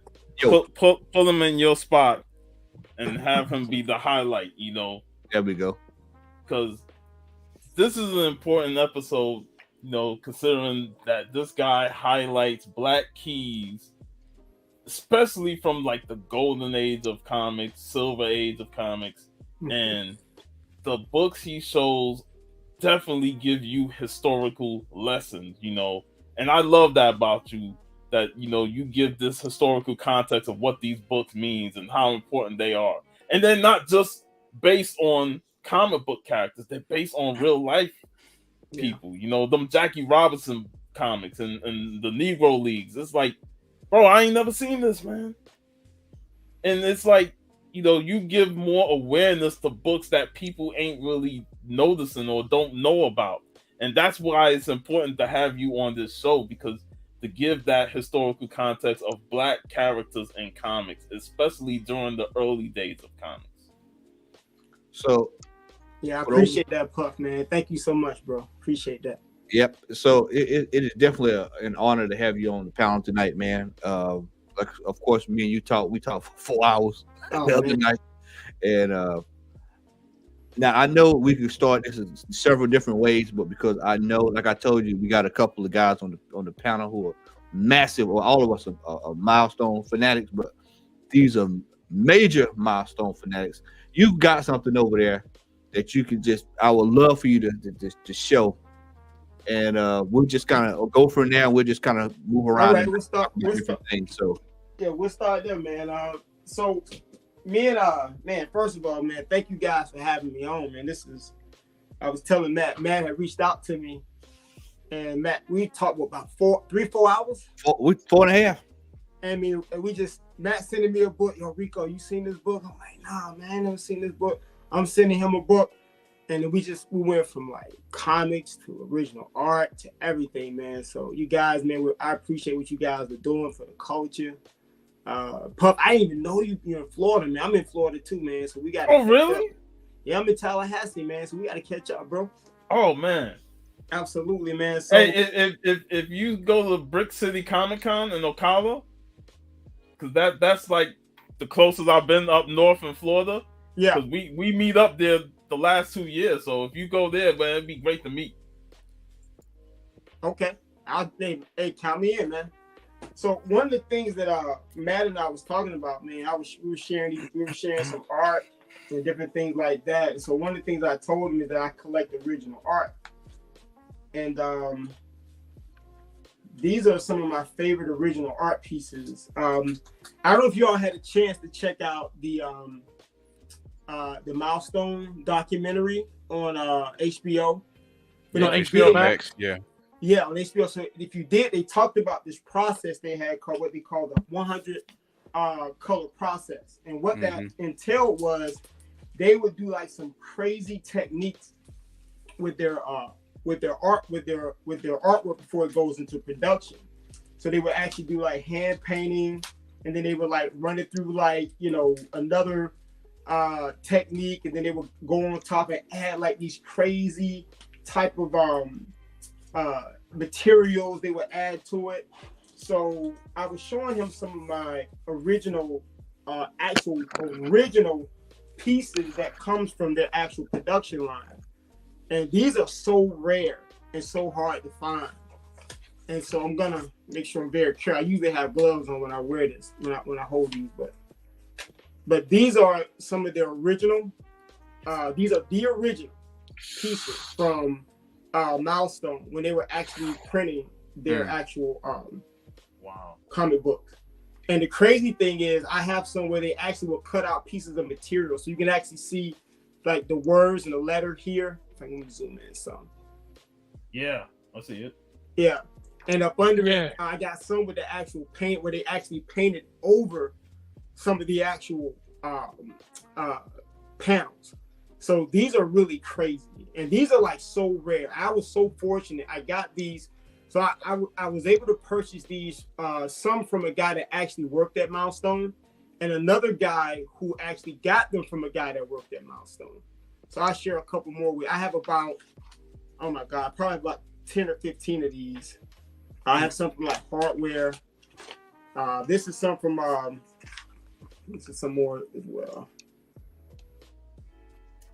Nice. Man, it took my breath away, y'all. Oh no, I'm saving the best for last. When I show y'all this last piece, y'all going. Oh, I know. I think I know what you're gonna show. Yeah, you already know what that one is. So these are a few. Nice, man. Hardware. Yeah, like man. But the one I'm saving for last. It's amazing because that artwork is holding up as if it was drawn today. Yeah, that's what I was thinking, making a note of. I was gonna mention that once we got done, how much work went into and not only that, man, but also just when you study their 100 process technique, it's absolutely crazy. Like these are some of my favorite panels here. Nice. That's crazy. Man. Dennis Cowan, isn't it? Man, Dennis Cowan's a GOAT. I don't care what nobody say. He did some great work with Milestone. Originator.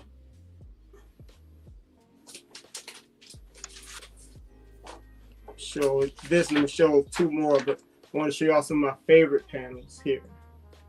And these all come from, these were actually the actual ones that were used to print the actual comics. So what I'm holding in my hand was what was actually used to print these comics.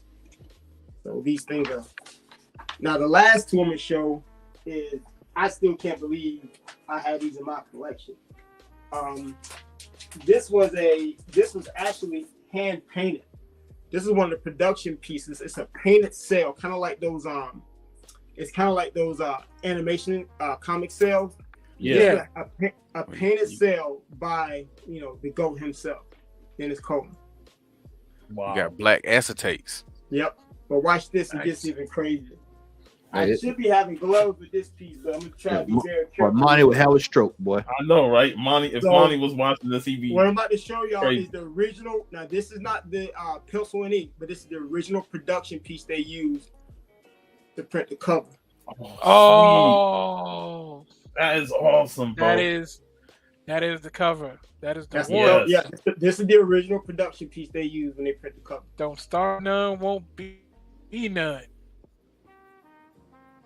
Yeah, I'm with Monty. You need some white gloves on. That needs to be the plastic. I normally have them, but I'm very careful. I got them. That's why you see me. That I have like I have these in like a really protected. I got a pair for you right here.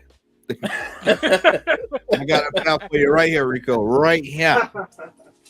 But I'm really big on like I'll show some of my other since I'm showing. This is my one of my favorite. This is actual original pencil and ink of Night Thrasher. Is one of my favorite. Night Thrasher. And I love this panel, man. People forget about Night Thrasher was black, man. People forget about that. Yeah, don't you know? Yeah, Night Thrasher was my favorite characters. That is awesome right there. Yeah, and see, I have not dived. I have not dived into original art because it is pricey, especially when certain artists show their stuff. Yeah, but this is amazing. This is my Greg Land pieces from the Mighty Avengers. One of my favorite runs when they kind of show kind of that retro feel with Blade and Blue Marvel and Cage. And it's crazy. So these are all also original art OA pieces. Greg Land straightened Monica's hair. I didn't like that. Yeah. I'm talking about back then we had crisp hairlines. Look at that tape, man. Look at this sideburn. Yeah. I like the OG Blade that they brought in that series. You smell what the blade is cooking. Yeah, man. The OG Blade look. Let me see what else. And this is something, since I'm bringing out original artwork for the Star Wars fan, these are original pencils from the Mace Windu comic. These are actual original pencils. Nice. Zoom in. You kind of see it. That's nice, man. So I figure while I got some of my, since I'm showing the static, and here are a few more production pieces of static right here. These are some of the production pieces here. Right here. Yeah, this is.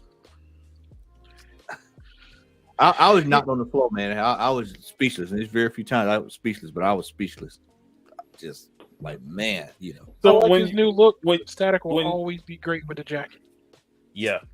So when you first got like these original arts, that's what started your love for collecting more original art from the production pages and artists. So the crazy thing, man, is I got into original art just from collecting comics, and it's a friend of mine, a guy named Otis, man, who's like this crazy. He's in the Black Comic Lords group. Shout out to Black Comic Lords. He's in the Black Comic Lords group, but he's an amazing artist, and he's just like heavy in original art. And so the cool thing about when you're in some of these groups, man, you kind of operate like a collective, man. You kind of feed off each other. So there was some other guys, man, that was also getting into original art. A guy named Darren Flood and some dudes I was just chopping up with. And I wanted to learn more about original art. So I just started learning, man. And I started saying, you know, when I'm collecting certain books, I would love to find the original art for it. But it actually started because I was always collecting original art from comic strips. I'm a big Maury Turner collector. You know, Maury Turner was the first Black comic strip artist to be nationally syndicated with We Pals. So as a matter of fact, since we're bringing him up, these are some of my original pieces. Quick question, Rico. Will want to know was that Dark Horse or Marvel Mace Windu that you showed? Has to be Marvel. That's Marvel. Marvel. Okay. That's Marvel. Right. That's Marvel. That's the one that had the first Ahsoka Tano. That same book that had the first Ahsoka Tano in the right. Yeah. So these are original pieces of We Pals for the old school heads that love Maury Turner. Shout out to Maury Turner. Maury Turner is one of my favorite artists. I probably have about 100 pieces, and these are all original. These are original pieces of Maury Turner art. The hair. Oh yeah, man. Maury is the real deal. Remember, this brother, this Black history, man. This brother was the first African American comic strip artist to be nationally syndicated.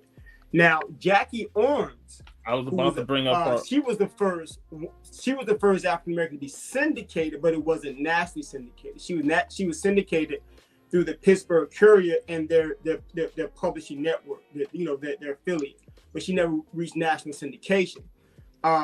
Now, the first black comic strip to be nationally syndicated was Friday Foster, but that wasn't created by a black creator. But that was the first black cartoon strip, comic strip to be nationally syndicated. So these pieces here, man, these are history, man. I mean, the fact that Maury sat down and drew these, and I got them in my house, man, I just lose my mind because I grew up on Wee Pals, man.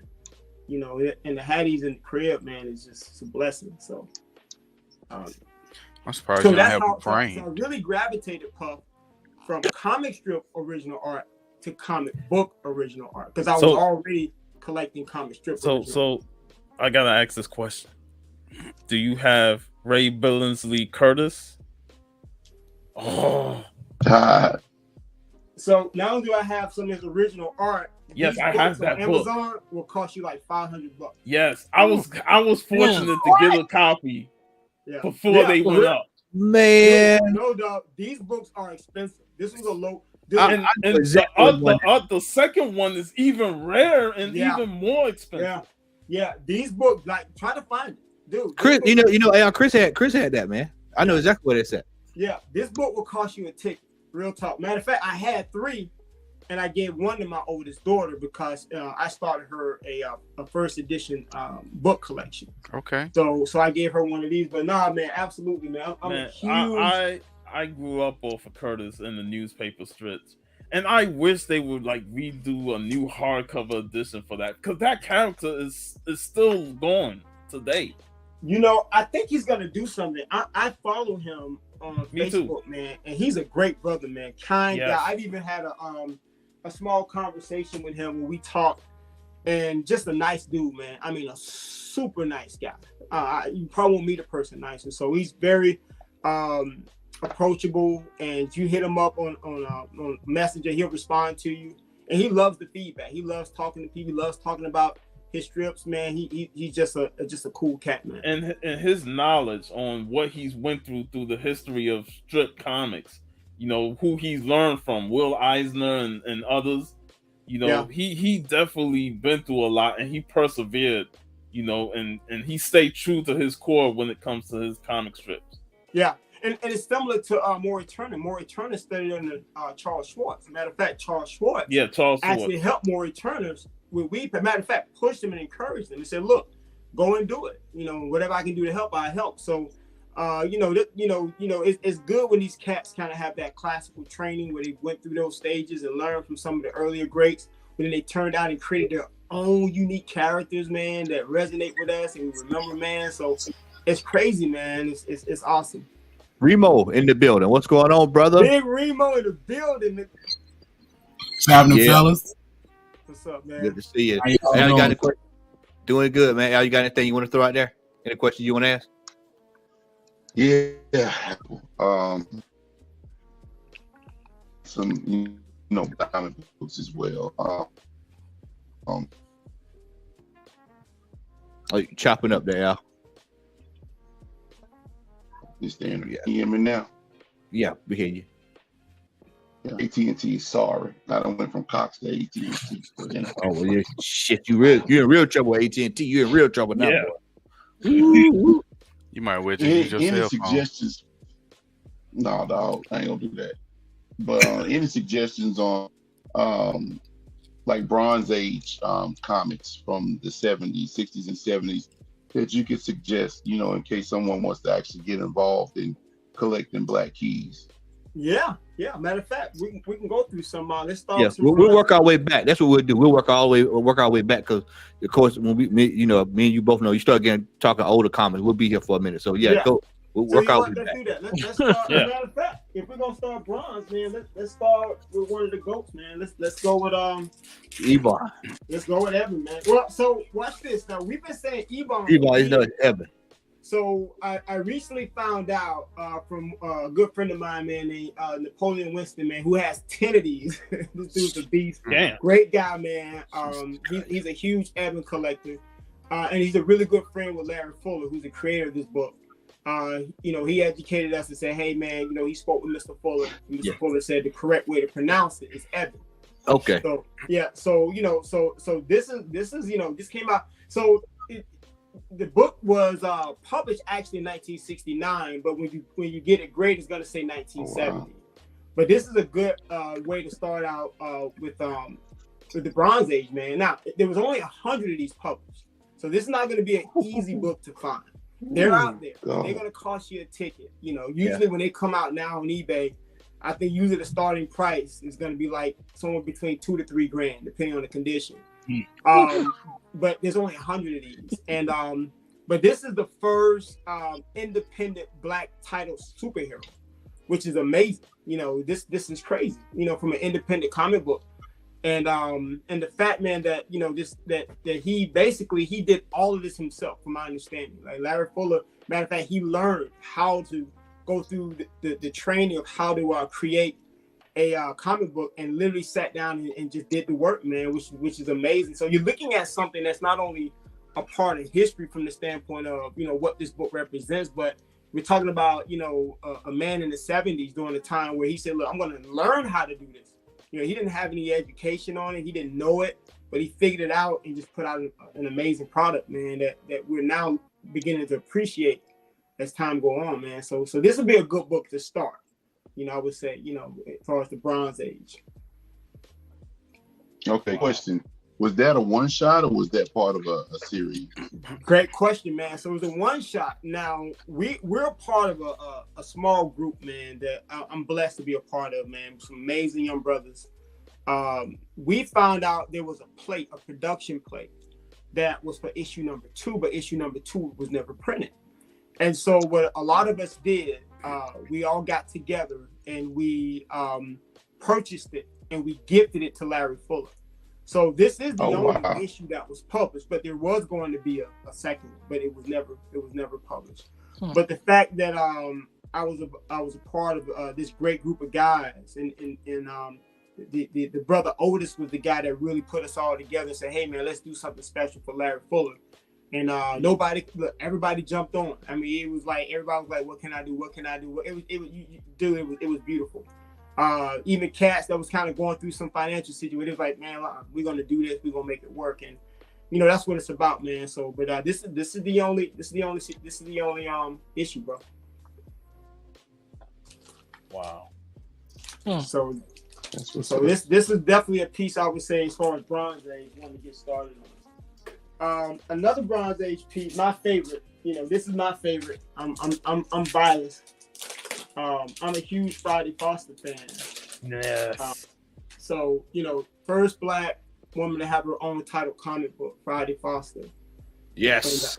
And this is crazy. And shout out to Pam Grier, right? You know what I'm saying? Anytime I get a chance to say shout out to Pam Grier. Hey, Remo, you had that right there next to you. He did.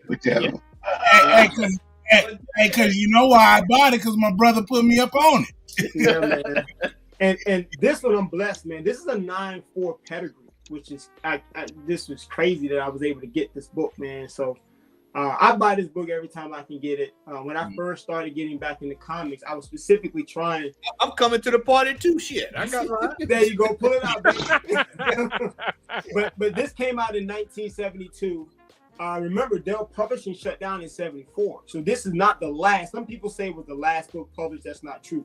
It was one of the last over the last several years that was published. Shout out also to a brother, Christopher Marlin, a friend of mine that I had the pleasure to meet. He was the editor of this book right here, which just came out. So if you want to learn about Friday Foster, grab this book. Christopher Marlin, he edited this book. This is an amazing book. You can get it on Amazon. I think it got nominated for an Eisner. Don't quote me on this, but amazing book. I mean, thorough. The history in it is. I mean, you can see how thick it is. It goes all in. It talks about everything that started from the strip to the movies, to the comic and everything. So this is history. When we talk about Black history, man, you can't talk about Black history in comics without talking about Friday Foster. Apollo boy. Wow, man. You can get it, baby. Hey, man. Who that in the building? What's up there, brother? Who that? How you doing, man? Dropping bombs last night over there with Biggie Shaq. I saw you, man. I saw you. Let's see. Oh, I got another book on Golden Age. I mean, that's Golden Age, Bronze Age. So this is a book a lot of people don't talk about. Very hard to find. It's called Black Laughter. This came out in 1972. So this book came out. The publisher wanted to create a fun comic book to just get Black people to laugh during a time when he felt like we weren't laughing enough, and that was his whole purpose of this book. He said, he looked around. He said, I just don't see a lot of joy in our community. I just see so much going on. We want to laugh. No different than we say we want to watch a movie to laugh or whatever. So he created this book. And the sad part about this book is not only is it a one-shot, but he worked very hard. Even if you go into the book, you're going to see areas where he's trying to get advertising dollars, but he was never able to get enough money to put out a second issue. So if you ever see this book, grab it. I've been trying to figure out what the print run is. I can't find it out, but it's rare. It's hard to find. It doesn't pop up often. But if you see it at a good price, this is history, man. Jump on it. Nice. Yeah. So that's 1972. Man, I was gonna hold this one, man, but this is the GOAT. If you talk about Bronze Age books, this is the GOAT. This book right here, man, is this is gonna be one of the hardest books you can find. Yeah, that's the one, man. It's the almost one there, impossible. Man. That's it. This is The Adventures of Black Elders. This came out in 1970. Now, let me give y'all some history on this book. This book was published by Marcus Books. They're a bookstore out in California, I think in the San Francisco, Berkeley area. Oakland, California. Yes, sir. Right there, man. And let me tell you something about this book. There was 1,000 print run of this book. Now, watch this. When this book was published, it was investigated by the FBI via COINTELPRO. They would go to bookstores, confiscate this book. So most of these books were actually confiscated and destroyed. I had the pleasure to interview about 4 or 5 years ago Marcus Books, and they were so kind to me. And I was asking, I was like, "So were y'all actually, was this book actually being, surveilled by the FBI?" She's like, "Honey, we were actually being watched by the FBI at the time." So I was like, "Wow." So this book right here, and there's only one of these on the census. This is how rare this is. Only one. And I don't know if you can see how this book looks. I want to get it graded because it is beautiful, but I don't want this book to leave. I agree with you 100%. Yeah. I just don't want this book to leave me at all. So I have to hand deliver that book to CGC.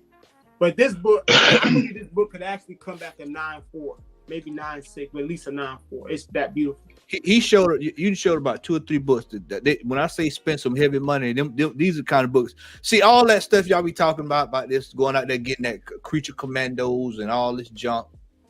This is where it's at right here, buddy. This book is heavy, man. I mean, for a book to come out and the government sees it as a threat, let that sink in. They saw the Black Panthers as threats, so we got to shut this down. Can't have that.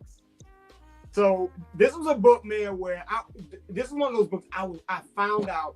You ever like researched about a book and you're like, this book don't exist because you see pictures, but you don't really know if it's real until you put your hands on it.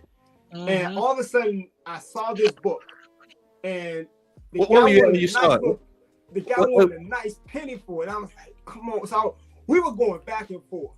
This is one you got on eBay. This one you got online, right? You say you got it was posted in 2 places. It was posted on A-Books and it was posted on eBay. So I'm thinking it's 2 different books, but it was the same book. He just had it posted in 2 different places. So we going back and forth. I'm like, come on, man, can you go? He's like, man, look, you don't even realize I'm giving you a deal at this price. And I was like, you know what, man, let's go. Let's do it. And I'm going to say this right now. I've gotten offers for this book that is like 3, 4, 5 times what I paid. So Marcus Books, like he would self-publish a lot of books for a lot of authors, independent authors and stuff. And that's the thing. You would go in there and you would have all the books of knowledge and everything, so you could get your knowledge on. Yeah. And the artist would come there and sign autographs, sign the book, and there was a lot of books in there that you wasn't gonna see nowhere else. Yeah. And shout out to Marcus Books, man. They were so kind to me. I talked to a young lady, man, and she answered questions, and she was so kind. And that history, man, it's like I think sometimes we don't even know the history that's around us. You could go around the corner. I wish I could. One day if I ever go out in that area, I want to sit down and just chop it up with them. You'll be shocked that the person next door to you, the person around the corner, and just the gems that they can drop, and you'll learn. And she just dropped so much knowledge, just on what they were going through, why they did the book, why it was important, why the FBI was constantly putting their foot down their necks, man. So this is this is probably one of my top 5 books in my collection, easy. I used to, I took it for granted, definitely, because I used to save my money and go up there and buy books and stuff, because my grandparents were Black Panthers, so. Oh, I would, you know what I'm saying? It would be nothing for me to go to my grandmother's house and Huey sitting on the couch just chilling. You know what I'm saying? But at the time when I was a kid, I didn't appreciate it. He was just Uncle Huey. You know what I'm saying? Yeah, so it wasn't like I was like thinking that it was anything different. And then when he got killed, then I understood like like who he was and like what it was. So like Marcus' book was like the last, like, for the Bay Area, they were like the linchpin that was kind of keeping the brothers kind of like attached to that era. You know what I mean? Because, and once they kind of closed and kind of like, things, gentrification, everything like that, and they had to close up the bookstore and everything, like, you could totally tell like the change and how everything happened. It was almost like they were the saving grace that was keeping us civilized, I'll say. You know what I mean? Because after that, the brothers went crazy. You know what I mean? Like, real talk, they went crazy. So yeah, absolutely, man. It's another. What you about to show is another tough one to find. Yeah, this is Saber number 1, another Bronze Age. We're gonna stay with the Bronze Age, 1978. So now this isn't Saber's first appearance, but you can make an argument that this may be his first appearance in comics, because his first appearance came out in the same year in a heavy metal magazine. So you can say, well, that wasn't a comic book, but we know how we kind of, how we kind of do with first appearances. So, but this is his first title comic. You can argue say it was his first comic / magazine of his own, in his own book. And this came out in 1978. And this is by Don McGregor. And so this is a 9.6. There's 4. This is the highest grade on the census, and there's only 4. There's 4 9.6s, and I have 2 of them. Shout out to Don McGregor. Shout out to Don McGregor. He did that amazing Jungle Action run. Black Panther and stuff. Absolutely. And I have a Saber issue. It's from the 80s when he did that 80s run. I have one issue. Yeah, don't run. And I'm happy I have it, just for the fact that, he's the black character in his second title and stuff. So what issue of Heavy Metal was that in? It was, I have to look it up, but it was Heavy Metal magazine, and it was in 1978, the same year that this came out. And the title of the story that he was in was called Prologue 1. Prologue 1. What I said, I'll when I find it, I'll send you some information on that. But it's called Prologue 1. Oh, he looking for it. And there was another Bronze Age book I thought I had. Yeah, I was trying to see if I had that one. It might be over here.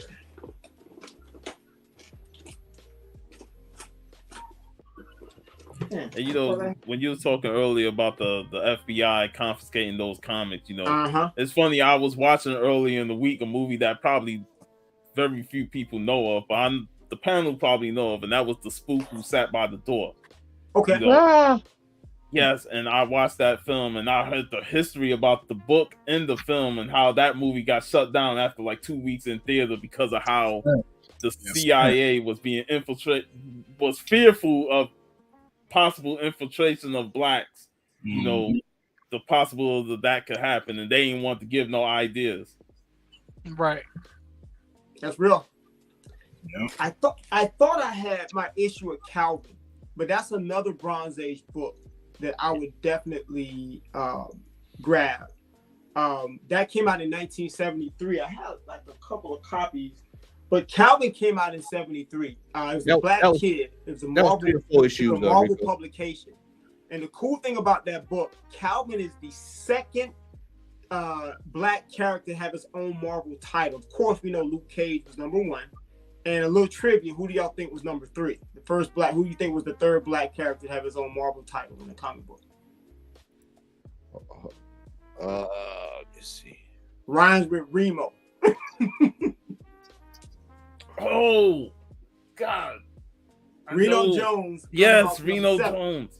Right, but it was Gunhawk's number 7 when he actually takes over. That's right. And now the title Yeah. So that's a great book to have.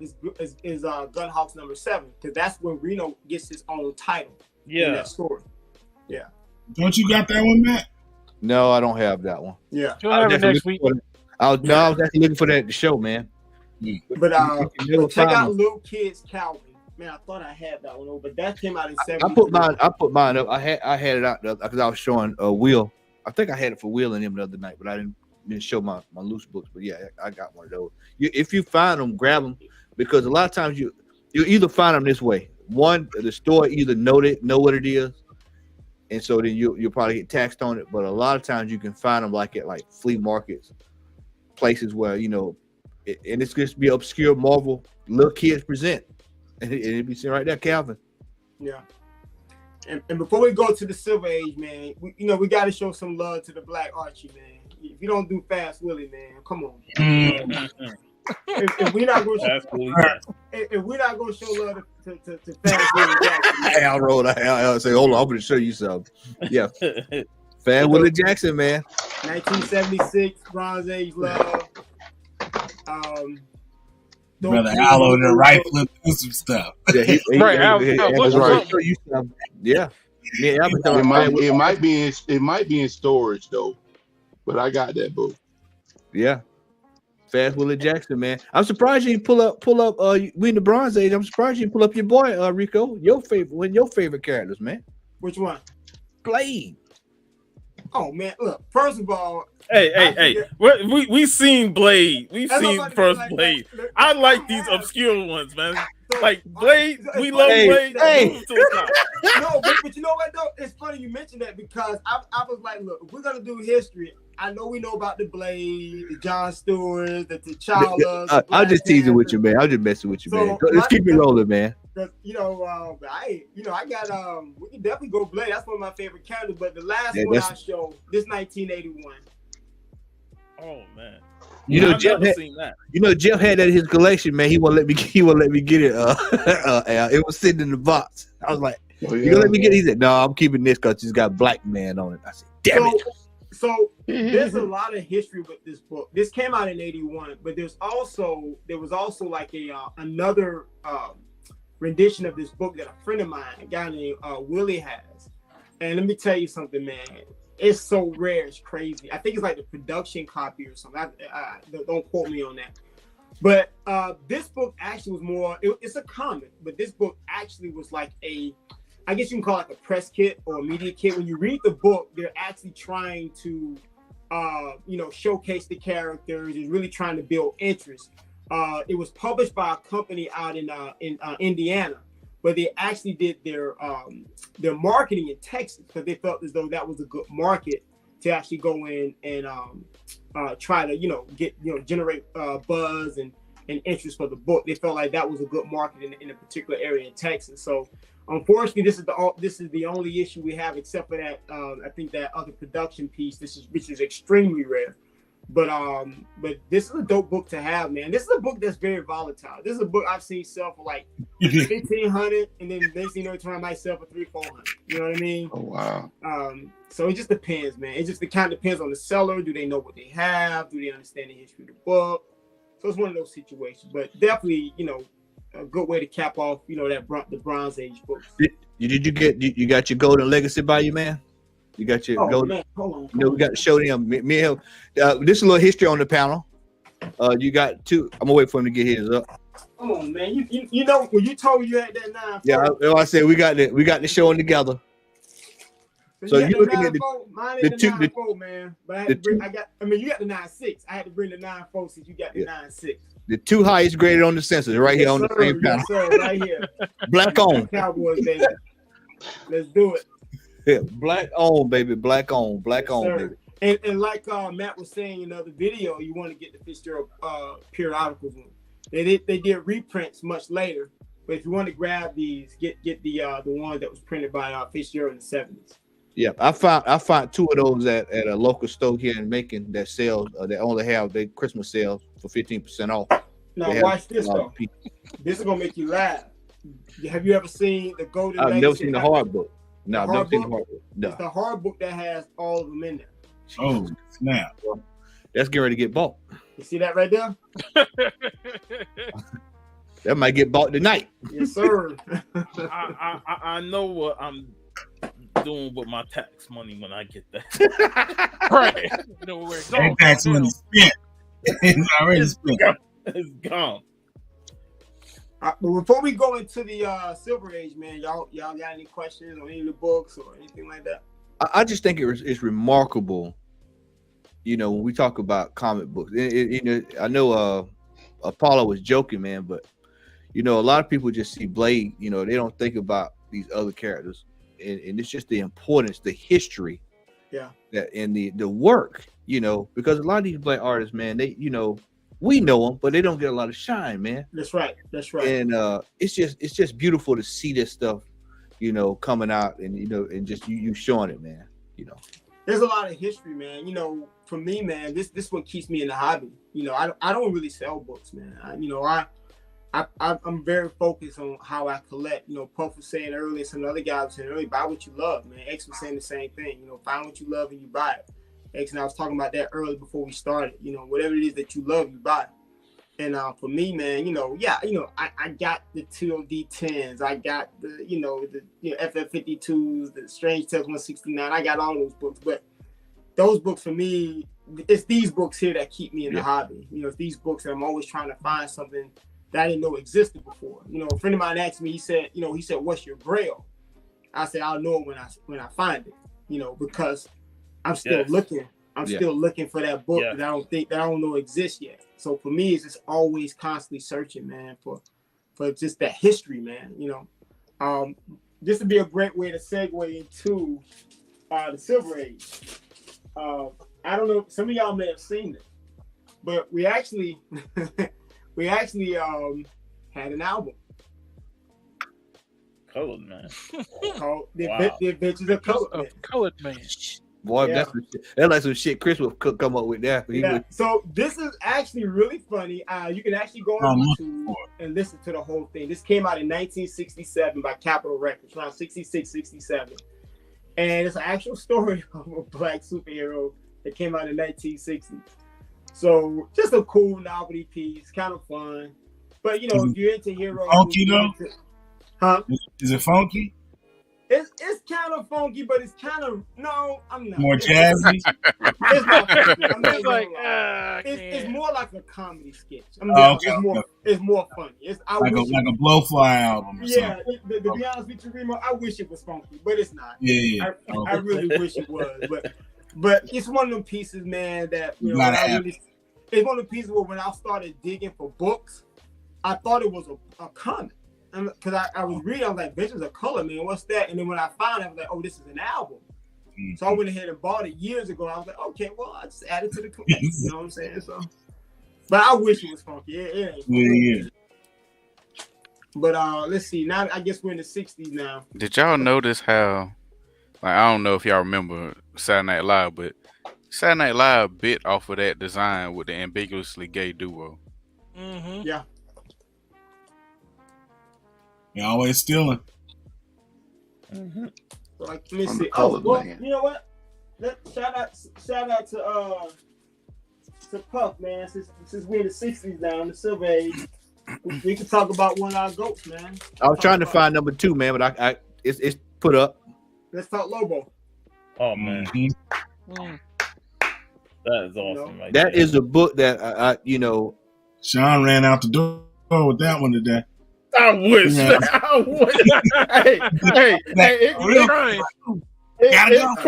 It crossed my mind. You should have got it, man. That's one of the ones you grabbed. It crossed my mind the jet when they asked us with it. This you know, we're talking history, man. You know, first black title hero in a comic book. Now I'm gonna show y'all the book. A lot of people say this is the first title black character. That's not true. I'm gonna show you that book. It's not this book. Hero, we can say, but not actual character that title is on comic book.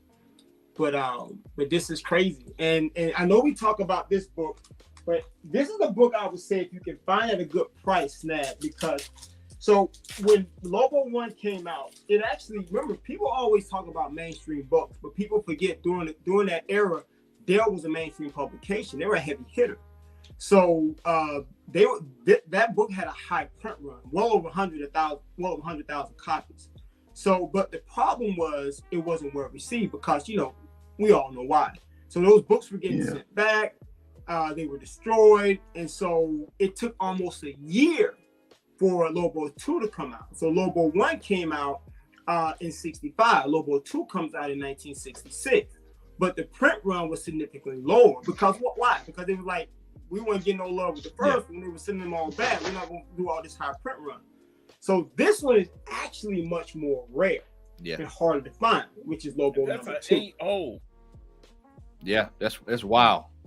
I like that. That color is pristine. Oh, I love Red popping. Bro, they hit it out the park. There's two colors I love, especially when you're talking about old books, is yellow and red. And they knocked it out the park with both. Wow. So this is definitely a book that I would say definitely. So if you could get number 2, look, you want number 1. No one's gonna argue with that. Yeah. But grab number 2 if you see it at a good price, because it's much more rare. It's harder to find. It's Dale, Paulo. Dale. Yeah, Dale Publishing. Yeah. And when I spoke to the guys who at the booth who had that book, they just received it like a week before the con. What happened? What happens, Sean, is a lot of times they come in collections, and they're coming. Those collections that Remo talk about going to the grade collection, the dead collections as you call them. They come in and people don't even know what they are because older people might have had them or whatever, and then they just drop right into the store. And y'all have to forgive me. Please forgive me. I forgot about one of the GOATs for the Bronze Age. Please forgive me. If we don't talk about Hell Rider number 1, the first appearance of Butterfly, which is the first black female superhero in comics, then shame on me for not showing this for this. So this is a Bronze Age book. So this is Hell Rider number 1. She actually showed up in both issues, Hell Rider 1 and Hell Rider number 2. See, I'm learning something here, but I did not know about it. Yeah, the Butterfly is the first black female superhero in comic book. Wow. So 1971, before Storm, it was Butterfly. Wow, and that's a wicked cover too, man. Dope cover, dope, super dope cover. And if you go on eBay, a gentleman I forget his name. He just rebooted the character. It's in the latest Savage Dragon issue. He got a feature in that book, and and so he just rebooted the character, which is kind of dope. Man, when people talk about Savage Dragon, they know about his first appearance, but Megaton is another character. Megaton's another character. Yeah. I want Megaton 1 now. No, after shout out to Matt, AOK, and me, first Savage Dragon. I've seen the other covers, and I need to get the rest of this. Right. Yeah, man, that's another one too. Misty, I guess that somebody said when did Christy Knight? I guess you mean Misty Knight. She came out in 75. So Butterfly came out in 71. So I'm assuming they mean Misty Knight instead of Christy Knight.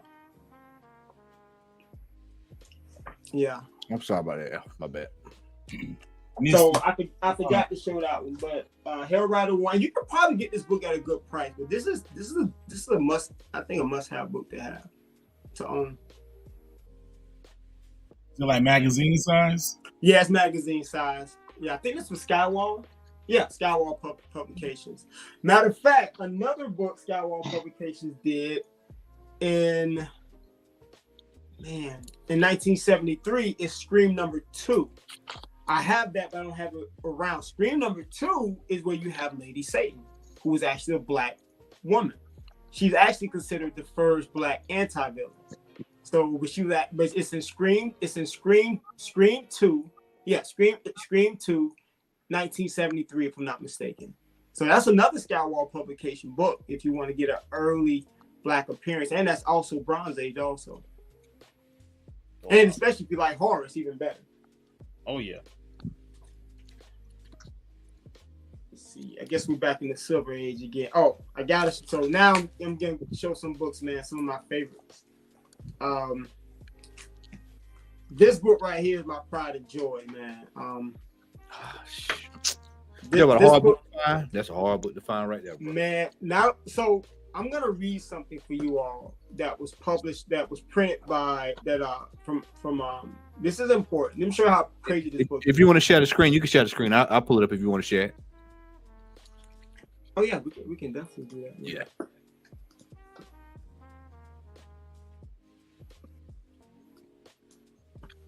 Actually, you know what?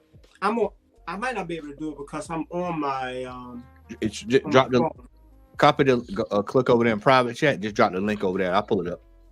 Okay. Oh! You mean seeing the link? Oh, that's what I did. I seen seen the link. Yeah, that'll work. Hold on. I actually have a graphic, but what I'll do is I'll actually pull. What's up, Comic Main? Comic Main in the building. Ladies and gentlemen, while y'all in here, make sure y'all go over to Black Key Comics on Instagram and subscribe. Get a wealth of that knowledge over there. Also, while you're here, make sure you hit that like button. This is definitely one that needs to be shared out there. So y'all share this on your YouTube. Yeah, here we go. So where you want me to copy that, man? Yeah, you can just drop it over in the private chat. Okay. Do that now.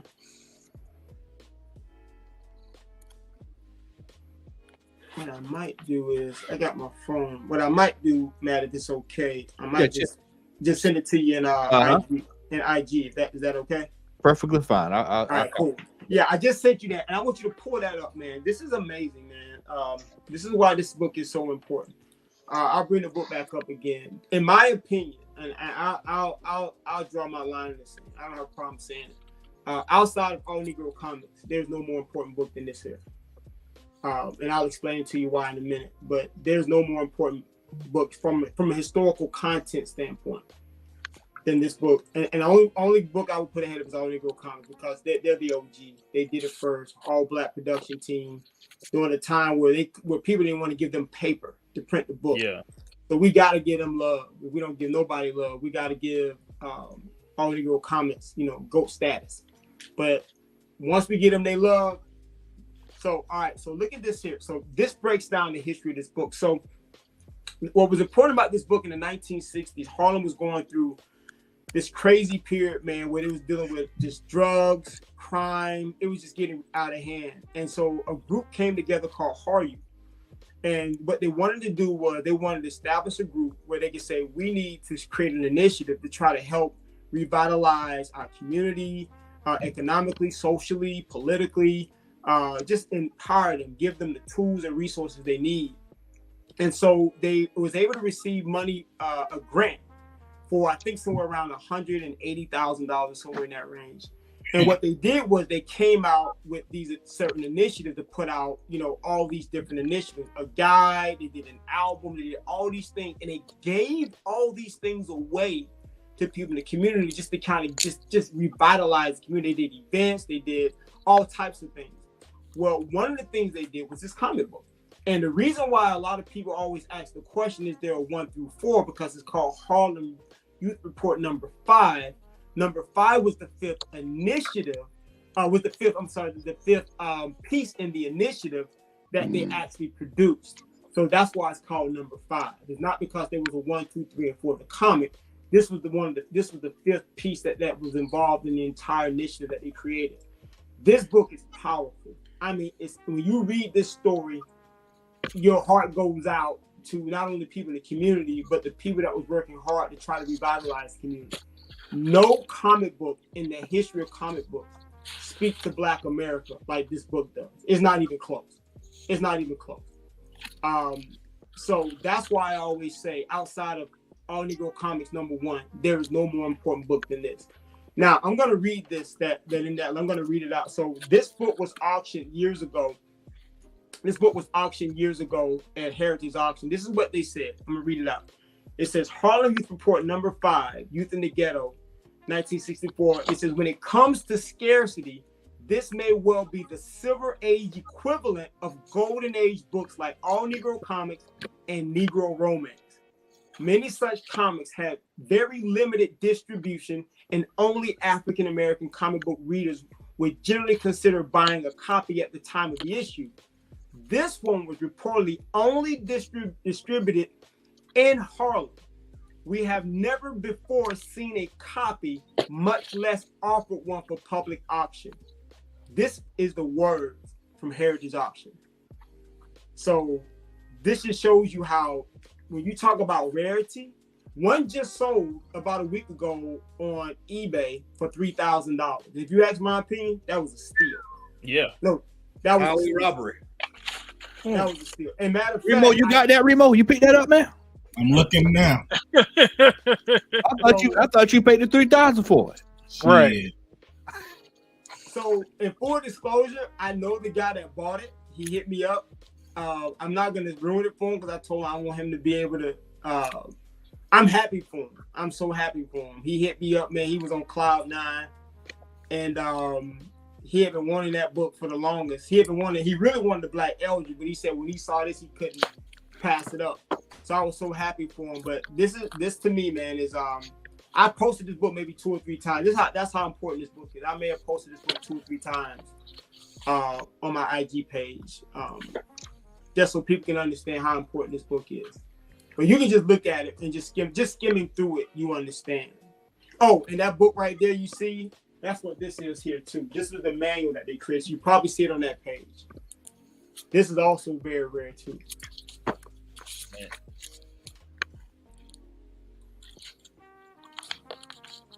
Let me blow you back up here. I'm sorry. No, you good, man. You good, man. There we go. Y'all forgive me for moving around all over the place. Now I got books, so I grabbed a bunch of books. Now, how hard it is to get that? I don't know, man. You know, it's one of those things where it probably pops. Usually now they pop up together, to be honest with you. Sometimes I used to see this by itself. Matter of fact, I have there's a guy, y'all think my collection is crazy, man. There's a guy named Stephen Bowers, man. This guy has an amazing Black history collection. Matter of fact, he has 2 of these. Wow. So to show you how crazy it is, he has All Negro Romance. He has All Negro Comics. You know, he's dialed in. He's dialed in. And so, but the answer to that, Puff, man, it used to be you would see this and not see the comic. Now, either you don't see it at all, or you rarely see it, or you see them together. Yeah, so, I was going to ask, like, when was the last time you seen one of those? Well, it's funny. The one that sold recently had both of these together. That's to show you how normally now you see them together. Oh, wow. So they were actually together, which is beautiful because this was one of the initiatives. When you talk about Harlem Youth Report #5, this was 5. I don't know what number this was, but this was 1 through 5. This is 1 through 4. This is one of them. Or 1 through 5. This was one of those initiatives. There was a manual, a guide, an album, comic, and something else. I can't remember. Nice. Yeah. So usually now this is tough, man. And probably after the day, it's gonna probably be even tougher because I know, you know, people watching the show, people are gonna be looking. But this, to me, I'll say, like I said, I draw the line in the sand. I'll plant my flag. If you can't find All Negro Comics, get this book. But now let me show you one more. Since we're in the golden age, it's gonna blow your mind. So one of the things about let me see if I can find. All right, here we go. So All Negro Comics came out, I believe, in 1947. So I'm about to show y'all. I'm kind of going too far. This is a golden age 1955 comic book called Dig Negro Magazine. It's a comic. He digging all right. Yeah. So this is an adult comic. This is an adult comic book. I can tell. Oh yeah, but this is an adult comic book that came out. It was underground. Came out in 1955, and similar to All Negro Comics, this is probably one of the earliest fully black published comic books.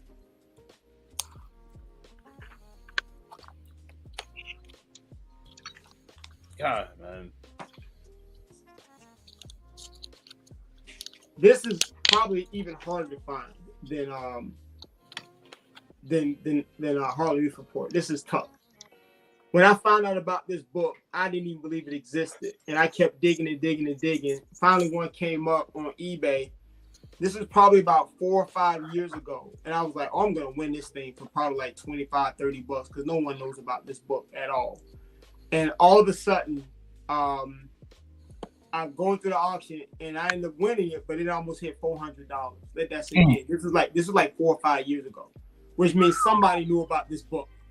But I was like, I'm not losing this book because I had been looking for it for like 2 years, and I was like, I finally saw it. I'm like, I'm going after this book. It's a golden age comic, so I was like, I gotta get it. That person driven up that bid price. He's like, damn it, I'm not losing it. I wasn't losing it, man. I wasn't losing it. But it's one of those books, man, that you just don't see anymore. I mean, it's so difficult to find. Another book, man.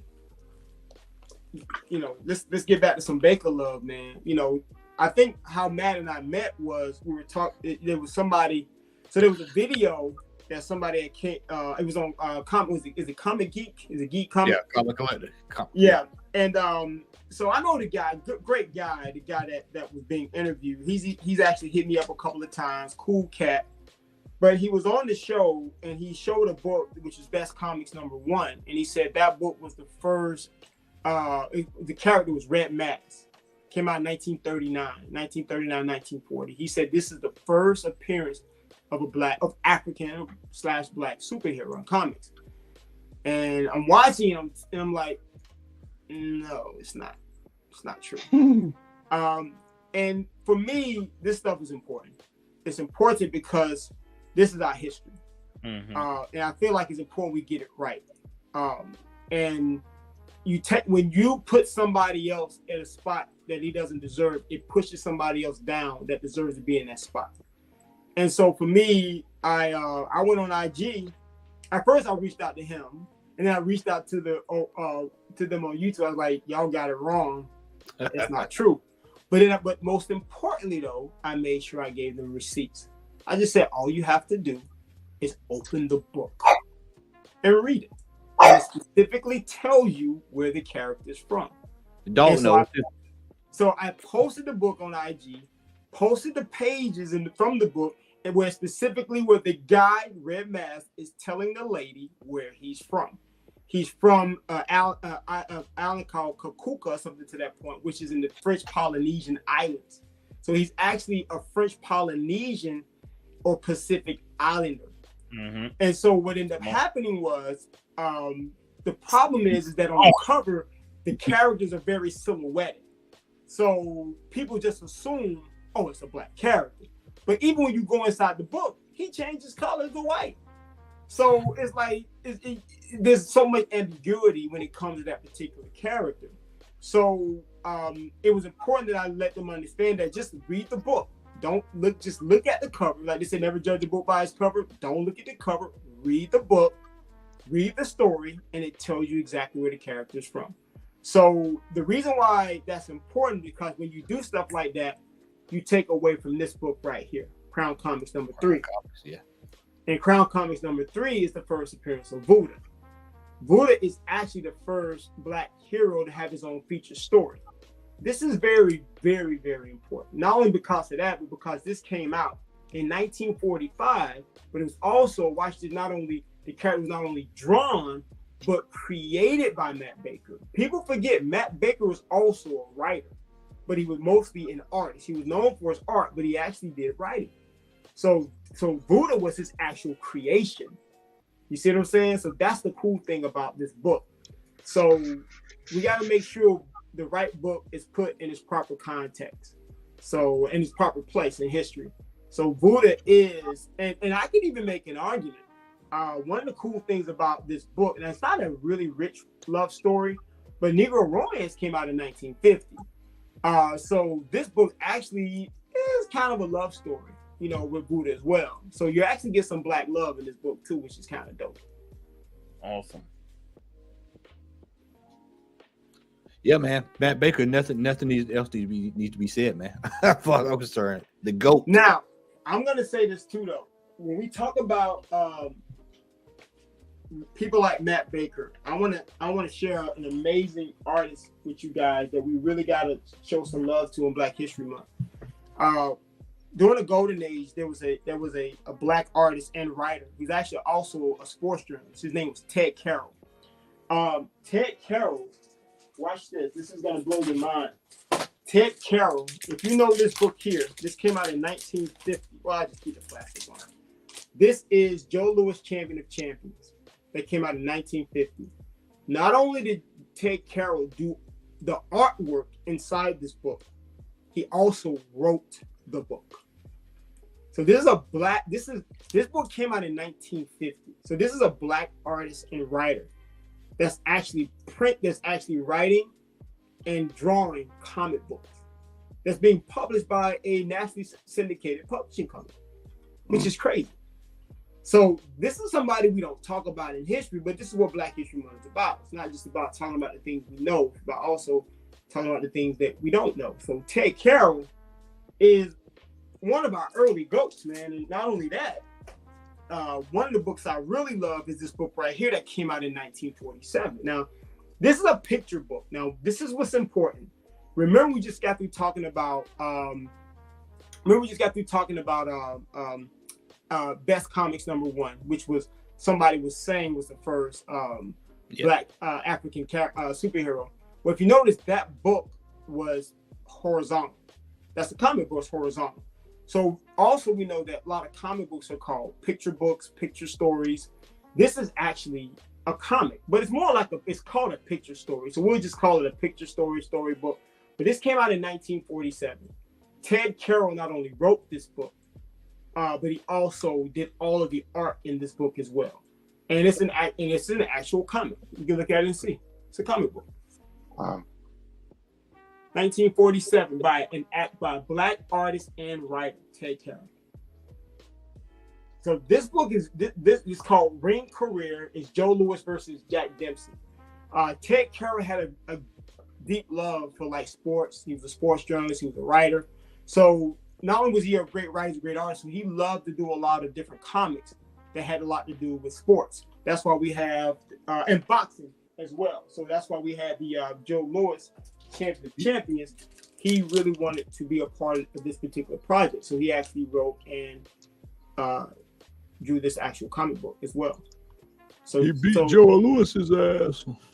And shout out to Joe Louis. Joe Louis, you want to talk about the GOAT of Black comics? Yep, he all over the place in the golden age, man. Look, when you talk about Black characters being represented in comics, so let's start out in 1946 with Picture News #6. This book right here was one of the earliest representations we had of a standalone cover of a Black man on the cover that didn't look like somebody with a bone in his mouth, doing the jig, looking like, crazy. This was an actual one of the more earlier positive representation we had in comics. And so this is Joe Louis. Now we just showed you Joe, and this came out in 1946. We just showed you 1950 with Joe Louis Champion of Champions. Now watch this. Now this is gonna blow your mind. If you're familiar with Negro Heroes came out in 1947. So Matt and I was on the phone one day. We were talking. I said, Matt, are you familiar with a book called True Comics #5? He was like, nah. So I sent him some pictures, but most importantly, I sent him a letter. So this book was published by the Parent Institute, the publishing company, and they printed a bunch of books. So, but this is what they would do. They had all these true comic books, true sports books. They had these books like Call Out to the Girls. They had books focused on teenage girls, young white boys, all kind of stuff. And what they would do is in all these books, they would sprinkle a few little black stories in these books. But in 1941, in True Comics #5, this is the first time, if you look in the corner, you see Joe Lewis. This is the first time you're going to see a black character that's not only featured on the cover, but at the same time has its own feature story in the actual comic. This is in 1941, but this is even more important. In 1943, 2 years later, they write a letter, and I sent this letter to Matt. I showed it to him. They write a letter. He's like, we have this idea. We have all these books where we're just sprinkling in all these little characters, black stories and stuff with Mary McLeod Bethune, Marian Anderson, the opera singer, all these things. Why don't we just put all this content in a book? Well, they was like, you know what? That's a good idea. They started playing around with names. What about Colored this, Colored Hero? They're like, nah, let's call it Negro Heroes, which actually came out in 1947. That many people actually think was actually published by the Urban League. But actually, the Urban League was used as a face to actually promote the book for African-American audiences. But it was actually, if anybody in this audience has a copy of Negro Heroes, go to the front page, look at the bottom, and they're thanking the Parent Institute for allowing them to reprint those issues in this book. So if you have a Negro Heroes 1, even Negro Heroes 2, majority of that content are reprints from publication they were sprinkling in their other books. So if you want the OG book, you want this book because this started it all. Wow. I think I like that book. We need to just go ahead and take out the tithes and offering. You can't be God. No, He's stupid. You got. And also there are two covers. This is a ghost, y'all. There's two covers. Came out the same year. One is gonna say True Comics, but the other one's gonna say True Picture Magazine. That's what I was trying to tell you. It's the same exact book. Yeah. So Picture Magazine, Picture Books, Picture Stories, they're comic books. Now, watch this. This is, if you want to see the daddy of all comic books, this came out in 1902. If you go, this book is not only in the Library of Congress, but it's also in, if you go to Michigan State University Library, you can go online, type in Michigan State Public Library and type in this name, Poor Little Motion. This is the very first, this is a platinum age comic book. 1902. This is the very first comic book. Like how he said the book was a ghost and he brought out like 3 copies. I'm laughing at BCL, man. BCL, bro. with LeBaron Rob, Malachi 320, with LeBaron Rob, God, boy. No, he backed it. So if you go, this is in the Library of Congress. It's in Michigan State Library. It's even if you go to auction sites, this is listed as a platinum age comic book. Now I'm gonna go even further. For those that may say, "Well, no, that's not a comic book." Remember, not Mammy. Let us to his mammy. So if you go to coverprice.com right now, type in Buster Brown. They're gonna have these same books by the same publisher, the same publishing company, same format, listed as comic books, but they don't have this one. And this one came out 2 years before the earliest Buster Brown book that they have on coverprice.com. I reached out to them because they have like this section that says, "Hey, are we missing any books?" I'm like, "Yeah, you're missing a few books." So I emailed, they never posted it. So I was like, fine, you asked, I did, but this is a comic. This is a platinum age comic book. Wow. Hey man, can I pause? Can we pause and say something right quick? Go ahead, step in there, brother. We need to get you on the History Channel, man. We need to start a petition or something because I'm learning a lot Because I mean, and just to feed off of what Matt said earlier, it's amazing to see the different types of collecting. Because you know, even though I own black comic books, and me and Matt talk about this all the time, just the sheer amount of just listening to you, like, you know, just segue from this fact to this fact is very intriguing, and I'm learning a lot. You know what I'm saying? So, because my wheelhouse is a specific type of comic book, you know, I'm in the mutants and X-Men and all that kind of stuff. So with this, it's like a whole nother world. And I tell Matt all the time, but you know, he's a golden age like junkie. And like, man, leave me alone with these golden age books, because I already have a particular vice. But with what you're actually showing tonight, man, I could appreciate that, man. Thank you so much. I know you're not done, but thank you very much for showing up, man. I appreciate it. And I say I feel like I'm late to the party. There ain't no way that I can really catch up. You know what I mean? You know what? No, boy, these bad boys, like you said, they already up in somebody's museum. Like, they ain't even exactly. Y'all gotta think how I feel, man. I wouldn't be parting with them, so I'm trying to see who would be even considering getting rid of one. You know, man, it's like the finest kind of stuff. You have to go to like 60 Minutes, Walter Concrete. My books like this book, to be honest, I've seen this book on eBay, usually like beat up, torn up. I'm talking like drugs across the floor. It still sells for like close to $2,000. I'm talking like you know you can find something like that. You know where you can find that at, and it's gonna trip y'all out when I say this. To find stuff like that, you got to go to stuff in your local neighborhood, like Friends of the Library. Yep. You got to go to like the stuff. Cool part is like my grandmother has some of this shit. You know what I mean? Like she has it from when she first bought it. Like, she collects all that stuff. But the thing is getting it from. No, it ain't coming up to that. You know what I mean? Like, you just barely let me have her vinyl collection, you know? And I'm just like, I don't want the vinyl, I want them damn books. Hey, Remo, she can give you all that K-Tail stuff, you know what I'm saying? Yeah, you know what I mean? She holding back on shit. She holding back that real stash. Hey, Rico, missed that joke. You got see, I'm gonna blame Rico for this shit. He sent me down a rabbit hole when I talked to him, and he put me on an artist. And now I've been hunting down this shit the last week. AC Hollingsworth? You know damn well that's what Rico. Let's go. Rico, I was going through my old 28 Days of Black comic creators that I did a few years ago, and I was looking up some of the artists that I covered, you know, like Alvin Hollingsworth. Alvin Hollingsworth, AC Hollingsworth, yep. Yeah, and I was going to bring up those names and see if you had them, because I'm like, if he's busting out all these other books, I know he got some of these. Bro, come on, man. So this is one of my favorite AC Hollingsworth books. This is Mysterious Adventures #5. Now, he didn't do this cover, but I love this cover. Red dress, bondage, come on. That is the Matt Odom prototype right there, man. That is it. Look at that. AC Hollingsworth is the GOAT. Matter of fact, AC Hollingsworth did books. He worked on this book with Matt Baker on the inside. He actually did work on this book on the inside. AC Hollingsworth, also known as Alvin Hollingsworth. He also went by the name Alec Hope. So funny story. Matt Baker was so accepted during that time that he was just crazy sought after. I mean, he was one of the best of the best. But unfortunately, there was a lot of other black artists that just didn't have that cachet.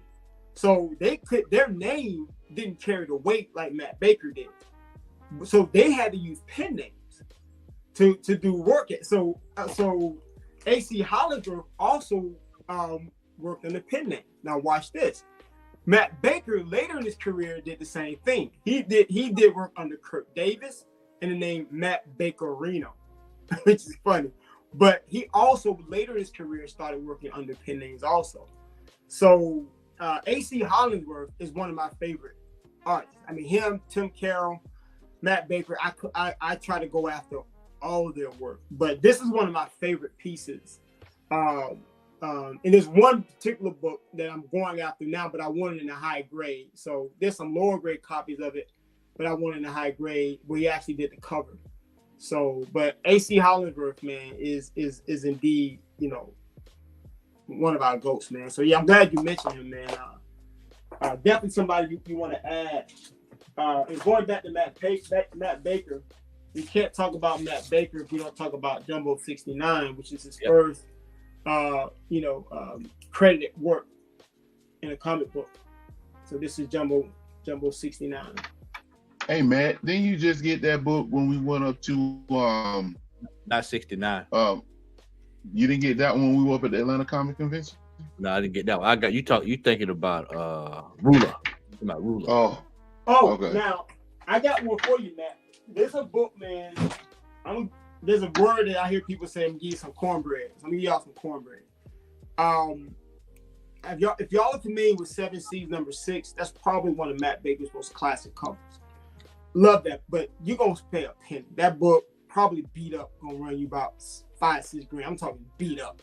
Yeah. But and you know what I'm talking about, right, Matt? 7 Seas #6. Yeah, now look at this book. Now this is a Matt Baker book. Matt Baker cover, 1946. What does this look like to you? I got that. Yeah, that's that is one of his. If you want to get a Matt Baker book, that's one of the easiest ones to go get. Right, but that one there is harder to get because that's the actual first print. Right, there you go. If you don't have the one with the red dot, you don't have the first. You don't have the original issue. There's a lot of them that have like a yellow area where they have the price tag. Yeah. You want the one with the red 10 cent. The other one's not going to say 10 cent. It's not going to be red. This is what they call the original edition. This is probably, in my opinion, one of the most slept on Matt Baker books out there. But the crazy thing is, I think people get confused because there was 4 reprints of this book that printed the same year. So what happens is you see cheaper versions coming out, and you think, oh, they're all the same because you people don't understand. No, you got to get the one with the red circle. I got mine. So I think what hurts this book is that people can't differentiate the original from the other 3 reprints that all came out the exact same year. But if you can find this in nice condition with the red circle, grab it. And I promise you, if you get this book, put it next to 7 Seas #6, you're gonna be like, yeah. I got mine to do. We was at a show last year, and I asked the guy, said, "You got Matt Baker?" He's like, "Yeah." He said, "Here go one. Nobody even buys this. Nobody even realizes this is him." And it was that book. Yeah. I paid like $45 for it. I couldn't believe it. And when I got home and realized that it was the first print, that's when I was like, "Well, damn." But that's one of the easiest ones to get into is that one. I'm going to go back to the Bronze Age. This is one. So I'm a huge Man-Thing fan. I have a huge Man-Thing collection. I even get picked on by some cats from Black Comic Lord because I'm a Man-Thing collector. But this is the first appearance of Man-Thing. So you're like, why are you showing me this book? Well, if you look at the bottom, it says Black Brother, the man who lost a world. This is one of the most amazing Marvel stories, in my opinion, ever written. It's a one-shot about a character, about a man who's like a governor / president in a country in Africa. And they're trying to take over the country and steal his resources. And he's trying to fight those people from coming in. And it's an amazing story because he ends up being portrayed by the very person, the least person he thought. Amazing story of I wish a character would bring back. And it's in this book, and it's a one-shot in this book. His name is Black Brother.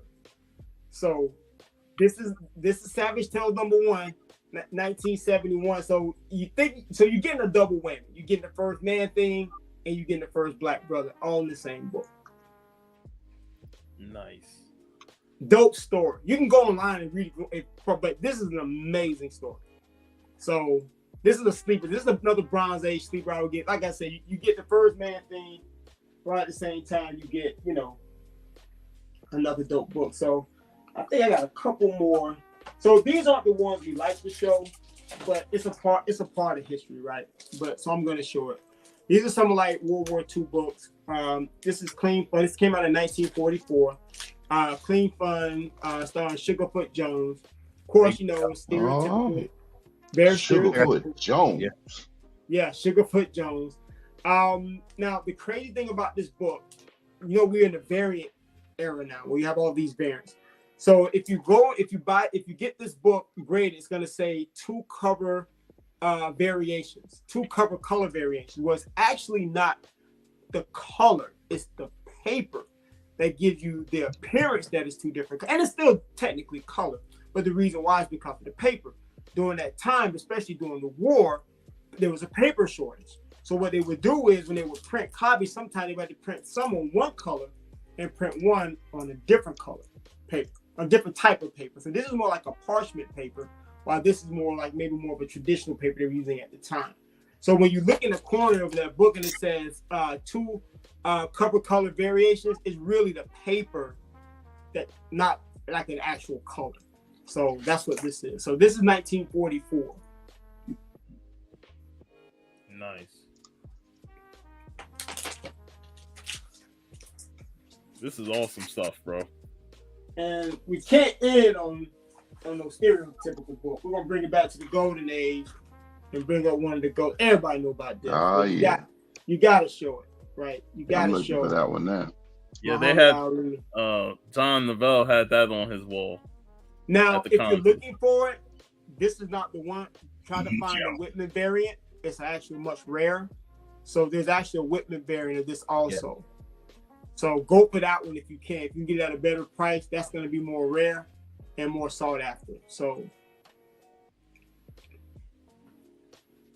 man, let me give you a round of applause, brother. I appreciate it, man. I appreciate it. Round of applause. You know, you just increased my wish list. let me ask you this: do you have a Wayne Howard? Who? Wayne Howard. No, let me write that down. I'm not familiar with that. Yeah, because he was one of the artists I covered. Like he did a lot of stuff in the 60s and 70s, and his influence was Wally Wood. Oh, what? You know, Wayne Howard. Yeah, man, I got it down, man. Appreciate that. Iron sharpens iron. No, he's black with a name like that. Go ahead, Al. You're gonna ask him. Go ahead, Al. I got a question for you, man. Specific book. I'm just gonna give you the title of one of the character on the book. If Matt, you probably know what I'm about to say. Slip by me, Al. It slipped right past me. It slipped right through my hands last month. Cursed. Oh, are you serious? I lost the bid. What happened? I tell you the story without giving away the book. I put a bid on it, and I was pretty much was in the driver's seat. I messed around and ended up doing something around the house and forgot that the bid was in it. Came back and I lost the damn bid, $235. I was so mad, man. I'm Bro, so you should have let me know, man, because this is a book that Matt and I've been looking for. Because I told Matt about it. But do you have a book with a character on the cover named Steamboat? That's all I'm gonna say. I don't, but a friend of mine named Willie Corby just bought that book. That's a book I have on my list, but I haven't really been too anxious to buy it. But I know which one you're talking about. It's the Captain Marvel book. And a friend of mine, matter of fact, Willie, he actually got I think it may be like a nice high mid-grade copy of that book. So that's definitely, man, a book that I want to get eventually. When you start buying these books, man, you got to sometimes prioritize, because that's not an overly difficult book to find. It's not an easy book to find, but when it does come out, you're gonna pay a pretty penny. Oh yeah. You're gonna pay a pretty penny for that book. But yeah, definitely with that book. I'm still trying to find that Tukey, the Scotty Young cover. Yeah, I got, matter of fact. So check this out. I think I have 2 copies of that one. I reached out to when I posted that. I'm gonna tell you, you drove up the price of that book. My bad. People that knew had it, and you made everybody bust that bad boy out and was selling it for some crazy prices, and I was just like, yeah, I'm out. Man, let me tell you something. You might know this, Big Remo. I'll go on a hiatus sometimes because I get nervous sometimes when I post stuff. People say that they're like, man, I was about to bid on that book, and when you posted it, now the price went up. I'm like, I don't know. I'm just trying to. So that's why you might see I might go weeks because somebody might hit me up and be like, look, man, I'm bidding on this book. I don't know if you have it. I don't know if you know about it. Don't post it. So then, so a lot of times I just won't post anything. Hey, if be like Rico post something and then Marlo come out of nowhere and said the price of the brick gone up. But what's so funny about that Tukey book, Big Remo, is that man, this man, my little bro, man, a guy named his handle on Instagram is Art by Fitz. This young brother, in my opinion, this dude is probably gonna look. Y'all go to Art by Fitz on Instagram. This young man is about to be the next Hebrew Brand. This guy's amazing, and we've developed a nice friendship via social media. We go back and forth. I've sent him some books. He sent me some books, and he's the one that actually told me, Big Remo, about that book. I hadn't heard about it. This was some time ago. Yeah. And so I went looking for the book, and when I found it, I reached out to Scotty Young, and Scotty Young said he doesn't even have a copy of that book. That's how rare it is. Yeah. Wow. So that's an amazing story about that book, man. So if you can get your hands on that book, especially on the low, grab it, because that's a really, really rare book.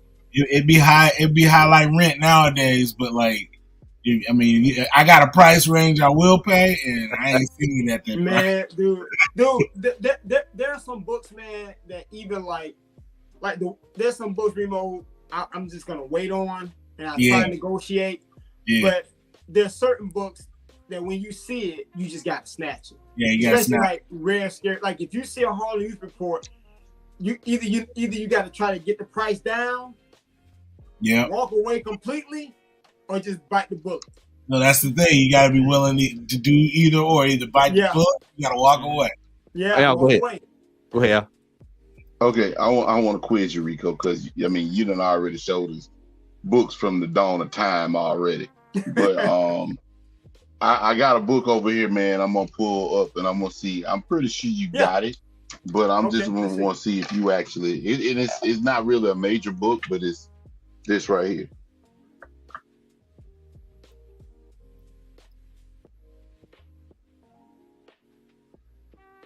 No, I don't have that book. Okay, all right, gotcha.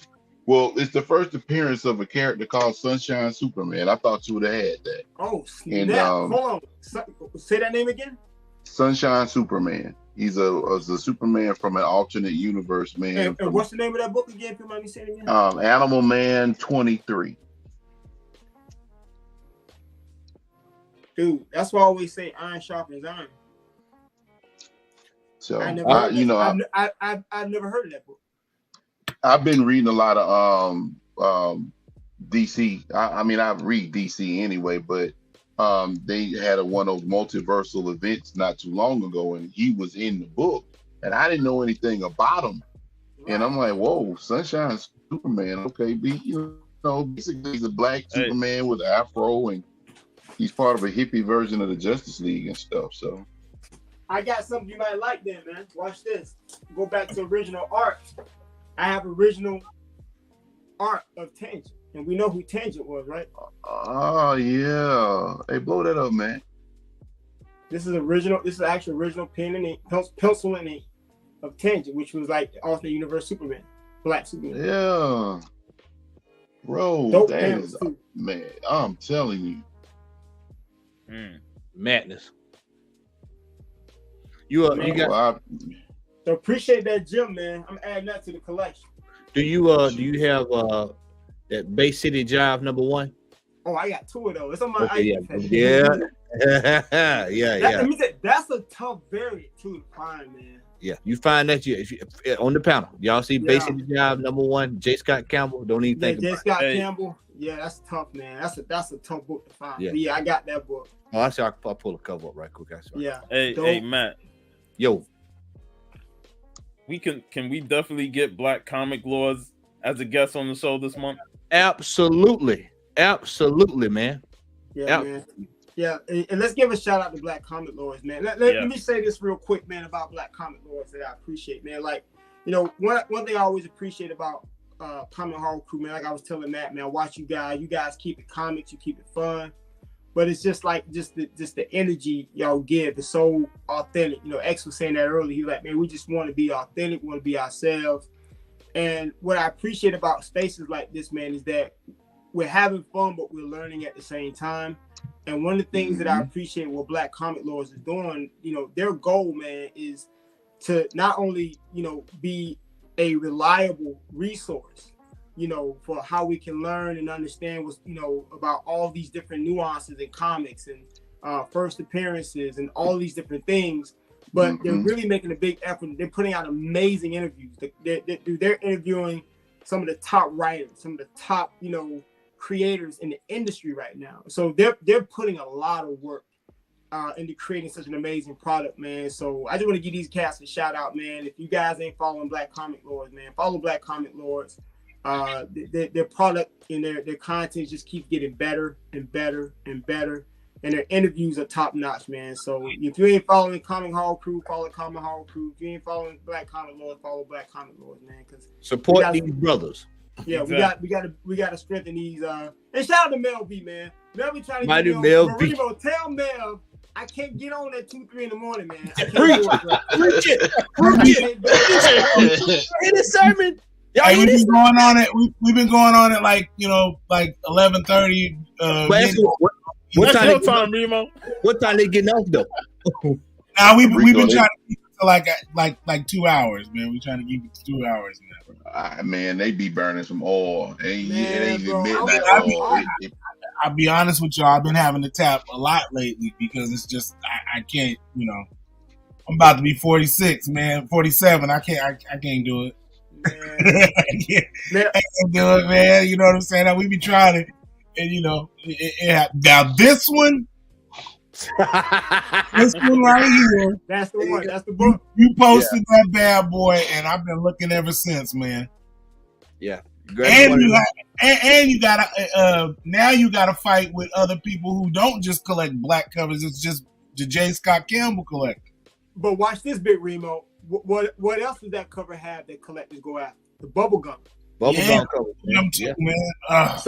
So people are jumping on that for so many different when you have so many collectors that have certain niches all going after one book for different reasons, the price just goes up, man.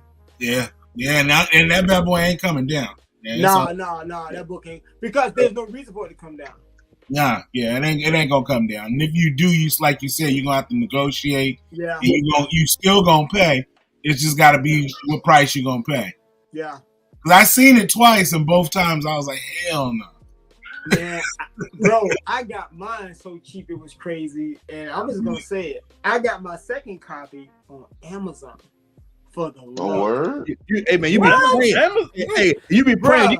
Amazon has some deal, but you be praying when they come. You be like, Lord, please let me good shit, please, bro. Lord. Like Amazon be having them. Amazon be having these comics, but you have to strike quickly.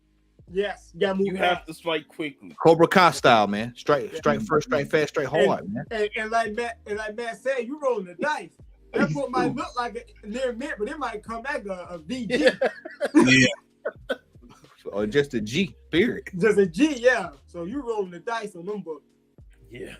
Awesome, man. Well, like I said, brother, we appreciate you. Look, you're always welcome here. You ever want to come on? Appreciate y'all, man. Thank y'all for having me, man. You're always welcome here, man. Black Comic Lord will be reaching out to you, and we'll be reaching out to you as well to get you on this month. And this has been, you know, we've been doing this a long time, man. But I've got to say, this is probably one of my favorite shows that we've done. Go ahead, Al. Bro, let me tell you something, man. Just about like watching PBS, real talk. Well, public broadcast television, whatever you want to call it. I mean, the same channel with Sesame Street and Zoom and Electric Company. It was educate, and I'm dead, bro. This is, I have to agree with Matt. This is one of my favorite episodes of this like by far. There's a few of them up there, but this takes the top, man. I'm telling you. And I'm about to follow you. I thought I was following you under my Instagram account, but it's under Comic Call. So you about to see Dexter Brick Brown following you, because I need to absorb some more of this knowledge, this black comic book knowledge. Because at some point, when I get done with my current goal, I might have to jump down another rabbit hole. So it might be just, you know, Brother you might have given. Yes, sir. You got to put him on notification, because as soon as he posts, go find the book before everybody. You know what I do? I'm gonna go ahead and follow you, Rico. Hey, I'm gonna be sending you DMs. I'm Yeah, like, yeah. I'm gonna tell you like this, what you gonna post? What you about to post? Hey, I'm gonna tell you like this. Rico a good man because he didn't pull out everything tonight. He got. Oh no, bro! I was trying to be considerate with the time, man. Hey, it's all good. I got some stuff here. I got some I want to show you anyway when we go off. Something that I want to show you before. Okay. We're gonna go ahead because it's a little late, and I know. Look, wait a minute, man. We don't went over 3 hours before, man. I ain't got a big one. I do want to show something, bro. Yeah, we gonna show some. We gonna show some. Paulo Cruz said I didn't pull off. You know, hey, you know what though? I do have some 1800. They're not comics though, but I do have some big magazine. I do have some books from the 1800s. Yeah. Yeah. Harriet Tubman versus Godzilla. Some crazy stuff. Nat Love, the first rider, Nat Love, number 3. Right. Nat Turner. Nat Turner. Nat handbook. God damn, boy, you a fool. All right, so y'all know what time it is. Let me get it lined up. Y'all know what it is. Let's roll on over. It is now time for our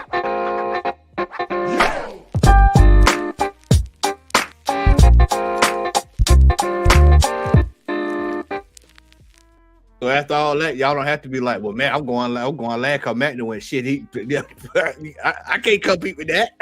Yeah, I ain't got that. Yeah, I ain't bought books in over a month. All right, I got a few books. Y'all show you. My big book this week. Well, one of them. Is, Man, so I ain't got none. I got some. I got a couple bucks. I got my Bad Planet number 6.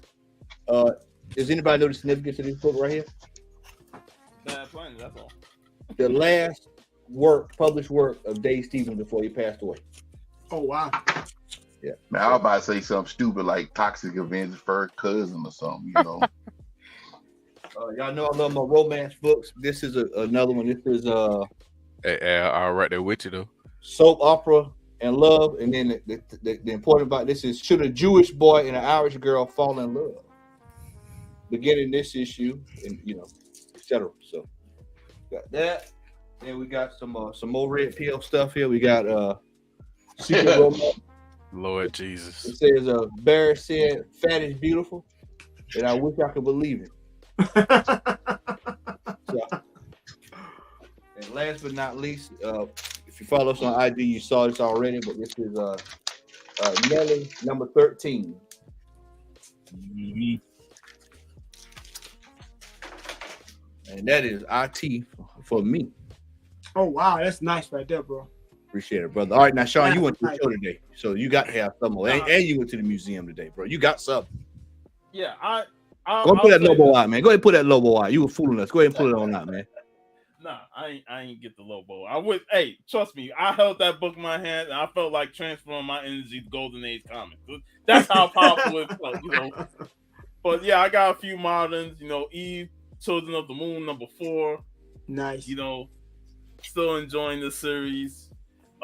We talked about this guy today, and I gave it a shot. It was okay. I liked it, but like I said, I've always said hit or miss with Mark Millar. He writes more for TV than he does comics, so I probably won't stick with it. Something is Killing the Children, number 28. Monica Rambeau, full time. Nice. Bro, I need to get that. I need to get the first one. Poison Ivy, number 8. It's a nice cover. Yep. And then Jeff AOK'd me this Savage Sword of Conan. Woo! Nice. That's what's up. That's one of them Shannon covers. Shannon in the chat. That's one of them Shannon covers right there. Yep. I got this print from Frazetta's Museum. Death Dealer. Hey, wasn't that on the cover of a Heavy Metal magazine? The Death Dealer, I believe. What's the Death Dealer? Deal. Heavy Metal, and then the current series they're doing. Okay. Then I got a Frank Frazetta calendar, and look at that, man. Seduction. Bro, they sell them online. I need to get me a Frazetta. I like that Frazetta Oh, calendar. that's nice. That's dope. Yeah, I need a That's 23 calendar. I'm about to order one. Man, being at that museum That's dope. I'll post some more pictures on Instagram, and I got a video coming, but the pieces in that museum, it's just a small area, but it's so much stuff, of Frank Fazetta's work. And it was so awesome being in there and talking with Sarah Frazetta and Holly Frazetta. Wow. And, just learning the knowledge about, Frazetta's work, and what they're going through with the current comics, Death Dealer and Dawn. It was such a great insight of learning. And go ahead. Is that licensed stuff for the new series, or are they working like in conjunction with them, or is that they are working in conjunction with it? But I will say that they are not happy with the results. Yeah. So there's a lot of things going on, and I can tell. Yeah. They are not happy with the results of these books, and I'll leave it at that because we had a deep conversation. Yeah, because it seems like they kind of slapped them together. Yeah. I did not buy nothing from the con. I will say, and I know he's watching, 2 weeks from now, me and Jason go down to Tampa because it'll be his birthday on the 18th. We did pick up something for him, and he's going to enjoy this. So I know what it is. And I know what it is. Yes. So looking forward to that. And I told y'all about the Static 45. I'm definitely going to be showing that on the show soon. And last part I want to show is a hip hop CD. And y'all know me, I love my 90s hip hop, and they re-release or remaster the Children of the Corn. Yo, crazy. Big L, Mace, Cameron, that's Bloodshed. Crazy. And this is through Hip Hop Enterprises overseas. They got a vinyl, a CD, and a cassette. Wow. Wow. Man, go ahead, Sean. I'm sorry. I've been waiting for a solid quality version of Children of the Corn because every version I had was just mediocre quality. Yeah. And the quality on this CD is just fantastic. Wow. So, yeah, I just had to Children of the Corn. That's crazy. Yeah. So for our last show for the month, that's what we'll be talking about, music. So, y'all make sure you tune in for that one. So, all right, nice. All right, so X, we coming your way, brother. All right, I only got a couple things to show. Got this electro pop that came in yesterday. Nice. To go with that, got this is actually my first Tobey Maguire Spider-Man pop right here. And I showed this in the chat, well, in the private group before the show started, but I got this Devastator NFT grail right here. No. And I received my pre-order for the Batman Hush, the 609. I mean the 608 variant cover right here where they split down the middle. And the last thing I'm gonna show, just because I showed that, is I showed it in our private group, but I have Frankenstein my own Hush that I'm working on. Oh, nice. So wow. You made that? Yes and no. I done got like 6 different figures that I done got pieces from, because the original figure was boring as hell. Right. So I just went ahead and right now this is Dark Detective, his jacket. This is Grifter's arm and Grifter's torso. I went ahead and cut the I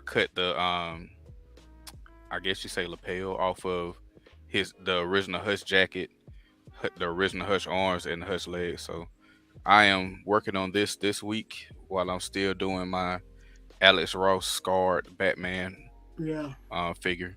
But that's it for me. All right, all right. Rael, you're on mute. You're muted. I was saying I don't like how he put the camera on me all of a sudden like that, man. I wasn't ready, bro. But anyway, I'm just messing with you. I'm messing with you, bro. I got this shirt the other day. Oh, low end theory. Nice. Fire. That's right. I was looking for Midnight Marauders, man, but they didn't have it. That's my favorite Tribe Called Quest album. Yeah. By far. I actually went to the comic book store. Now, just give y'all a little backstory for those that don't know. I moved out of my on my own apartment with some family, saving up some money and whatnot. So I ain't been to the comic store probably since October. So I bought some new stuff. I didn't buy everything that I'm behind on, but I did catch up on a few things. I have the original series of this. So I bought Eve, Numero Uno,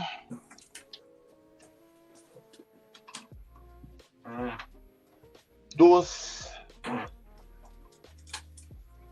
Cinco. I think Nueve is for. Stress. Hey man, I'm sleepy. Uno, dos, tres, cuatro. 1, 2, 3, 4. Okay. He said 5.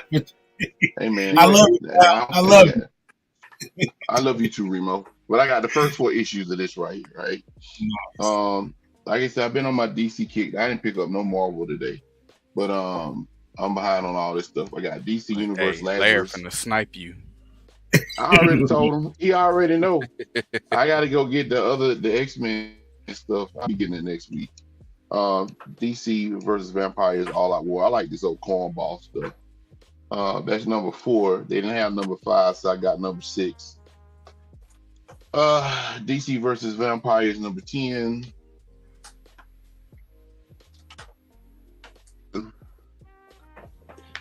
And number 12. Dark Crisis one shot, number 1. And now this. Now the next couple of books I got was actually due to a post I think Matt put about a particular comic book store that had a certain comic book for like $500. Y'all know what I'm talking about. I already had a copy of this book, but I was looking for the first appearance of this character, and I went on eBay and found it.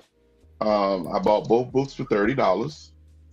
Final Crisis number 7, first appearance of Calvin Ellis as the Black Superman. And then I got a second copy of this, which is the book that they have for $500, which is not his first appearance. But it is what it is. So, somebody will buy it. And that's Action Comics number 9. So nice. I got these when we went to they had a con down here in Macon last week. Matt, was it last week?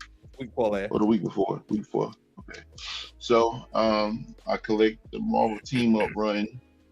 I got these for a couple of dollars. Marvel Team Up 85, Spider-Man, Shang-Chi, Black Widow, Nick Fury, and number 91, Spider-Man and Ghost Rider.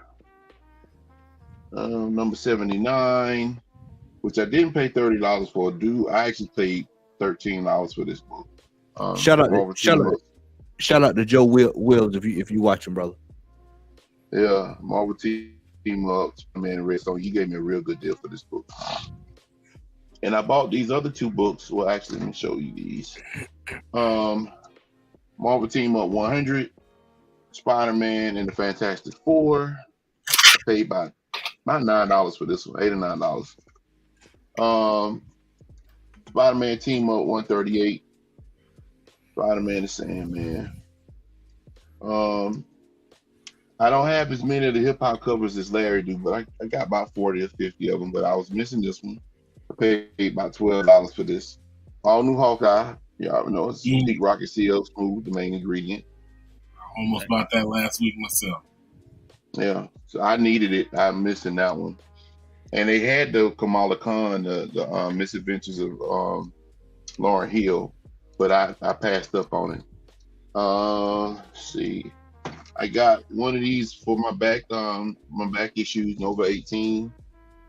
I'm collecting, and this is what I was telling you about, Rico. Like, I'm collecting a lot of books from the 70s. Nice. Godzilla, Shogun Warriors, a man called Nova. So I'm about maybe 8 issues shy of this. They had a copy of. I already got a copy, but I wanted to get an extra copy. I didn't pay $60. I paid right around $40 for it. Man, called Nova 1. Yeah. And I got this for a deal. I couldn't believe it. One on my I'm related to Guy. I'm that cousin that live in the country, Apollo, that he don't talk about. But I taught him how to do the sonic boom. But anyway, I found this, and I actually bought this for $60, and it is nice. Nice for some reason, man. And we couldn't believe it because when we was there, I was like, "Hold up, man!" Me and Larry, hold up, man. This book, I got this graded at 8.5. This is a highly undervalued book, y'all. It's been undervalued for years. But I'm talking about. They actually, and I'm gonna tell you how undervalued it is. I got this for $60. They had the first appearance of Gambit for like $150. That's it for me. I got some pops, but they over across the way, and I don't feel like going to get them. So that's all I got. Man. That was crazy. Haul. I took my daughter record shopping the other day. So only thing I got was a couple of used CDs. I got Master Ace, and then I got the Re-Up Gang. Clips present Re-Up Gang. So yeah, that's all I got, man. But I was happy to get this, man. I've been needing this one. That's all right there, man. Hey, I've been posting hot fire on my hip hop CDs page, man. Y'all ain't following, man. I didn't even know it existed. That's the first I've heard of it. Drop it in. I said it before on the show, but Remo, remember when I said it? Wait. I think I'm following that page. I think I am. See, I don't know. We gotta drop it. Drop the link, man. Drop the link in the chat, man. Hip hop CDs, hey, man. Okay, I'm about to follow it, man. But I promise you, this is my first time I've heard of it, man.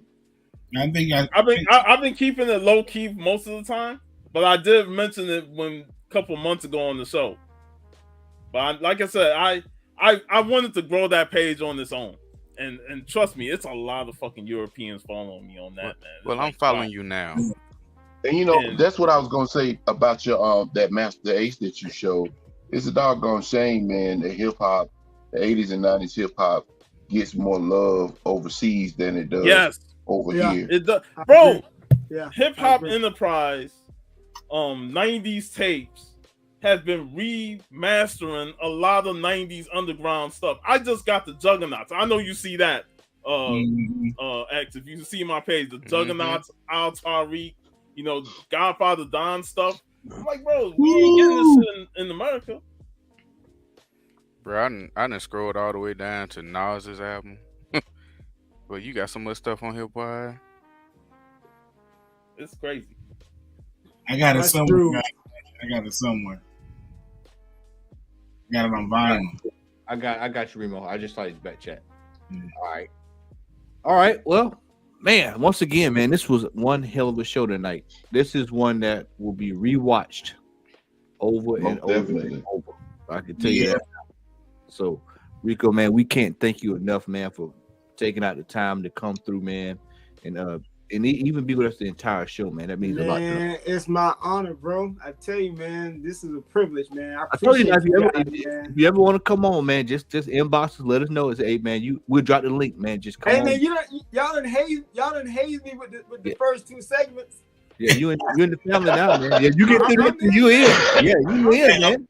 Officially, on behalf of the Comic Hall crew, you got to DM us before you make posts. Yeah. We got to be put on notice at least a day before. That's what I do. Matter of fact, if y'all got a group chat, put me down so I'll be able to look, y'all. Hey, I'm about to tell you about this book. You on Facebook? You on Facebook, Rico? Yeah, I'm on Facebook. Oh yeah, we drop you in there, man. We be going butt wild over in there. Yeah, man. Yeah, hit me up. Just look up Rico Jones. Okay. On Facebook. Yeah, hit me up. Yeah, we'll chat soon when we go off. Go ahead, Al. Brother, I can't thank you enough, man. I ain't gonna lie. I learned a lot tonight. Real talk. And I really appreciate the knowledge, man, that you have accumulated over the years, man. And to me, it's refreshing to see another aspect of comic book. Because like I told Matt and a couple other guys a while back, comic books itself is a rabbit hole. Yeah. And there's different avenues of a rabbit hole that you can go down in comic books. And just to see your fervor and your passion for these comic books, bro, I'm telling you, man, I appreciate it. I thank you, sir, for showing, but for being here on the show. I appreciate it, man. I know the rest of you appreciate it too. So, man, I appreciate that, man. Yeah, man. I'm a curator first, man. I don't really I collect, but I try to create what I call a time capsule. Yeah. Of historic books, man, that I can pass down to my children, and hopefully they'll appreciate it and they'll pass it down to their kids. Because sooner or later, there's going to be a generation, man, that won't even have heard of these books, man. And I want to make sure that these things are passed down generation in my family, man. So I appreciate that, man. And like I said, this has been a pleasure, man. I appreciate you guys allowing me to be on. Thank you for the early hazing. It was worth it. Hey, that you can't get no better hazing than that, because the madness of eBay and the ridiculous prices, like, come on. Even comment hall, 5 comment hall. There you go, 5 comment hall. There you go. Man, I appreciate y'all, brothers, man. Absolutely, man. So hopefully we can do this again. And definitely let me know, since we're Florida guys, we definitely got to meet up, man. Dude, we got to link up. If you're going to be at MegaCon, let me know, because we're going to be there too. Dude, we got to link up, man. Dude, when I found out you was in Florida, I was like, yo, we got to hook up, man. Hey, I'll go ahead, bro. Hey, we plan on coming down later on this year, because G-Man's supposed to be coming to Florida, I think in October. So we all got to form like Voltron. And Remo, you got to find a way to figure out how to teleport to I'm trying to figure out honestly how to get to MegaCon, but man, this has been so crazy at work. I don't know if I'm gonna be able to get away. I thought I would be able to, but it's been a little rough and hectic. So, hey, just join John Comics from Kids on the flight, man. I know, right? I'd already been speaking with Steve, and he was telling me to just come down, and I was just like, man, I just gotta figure it out, man. But it's coming fast. It is, man. That's the thing with MegaCon. It's really early. Yeah, it comes real quick, man. Shout out to Two Ski Geeks. I was on their show. I don't know if they uploaded it yet, but I was up on their show about a week ago too, man. Will and John. John is my buddy. Now you weren't with me. You weren't with me at the show that time, but John, I met him up at a show. He collects Golden Age as well. That's another brother that collects Golden Age, and Will as well. And that was a fun show as well. I enjoyed being on there, man. We got to get them on at some point, man. It's good to see brothers doing their thing in the community, man. It is good. Mm-hmm. And I also want to give a plug to VV, Varangian Vigilante. Yesterday we covered the RZA movie, The Man with the Iron Fist, and we had a blast talking those two movies. Next week we talking Ghost Dog, Way of the Samurai. Oh yeah. And tell them about the end of the month, Sean. What are we doing at the end of the month? I will be joining us, and we're gonna talk fucking Dolomite, baby. Yes, way down in the jungle deep. Exactly. That's right. The signified lines. When I said monkey, you see. See? Yes, standing on my damn feet. Bruh. That's my dude. Now, I did not. Let me ask you this, Rico, before we go. Do you know of any comic books that's actually patterned Rudy Ray Moore? I mean, has there been any type of comic books of that nature to be released? You know what? I have some old school. I think they're more like throwbacks. Like I got some of the early Shaft comics. Matter of fact, when y'all get me in that group, I got a book to show y'all. I don't want to show it on here because I haven't bought it yet. Hey, hey, brother. Hey, I got no worry. We're gonna chat when we get off. Matter of fact, hit me up. But there are some really dope black exploitation type books, comic books out there, man, that a lot of people don't know about. So some pretty dope books out there. Hey man, a lot of those guys were our heroes, man. Fred the Hammer Williamson, Jim Brown. Absolutely. Nah, bro. I got a book, man. I'm gonna show y'all, man. Trust me. It's dope. Awesome. Oh, man. All right. Well, with that, y'all, we want to say thanks for everybody for tuning in, man. We had a big crowd tonight. We want to make sure that you like, share, and subscribe this. Share it with your friend. Put it on your timeline. Share it on IG, man. A lot of knowledge dropped tonight. Rewatch it with your pencil and paper, man. Listen, books are out there, but you got to put in some work to get them. So once again, Rico, want to say thanks for Al, Remo, Puff, X, Chris, who dropped off tonight, man. And we want to say thanks once again for everybody for tuning in. And everybody, you all have a great night. And we for the chat in this back chat.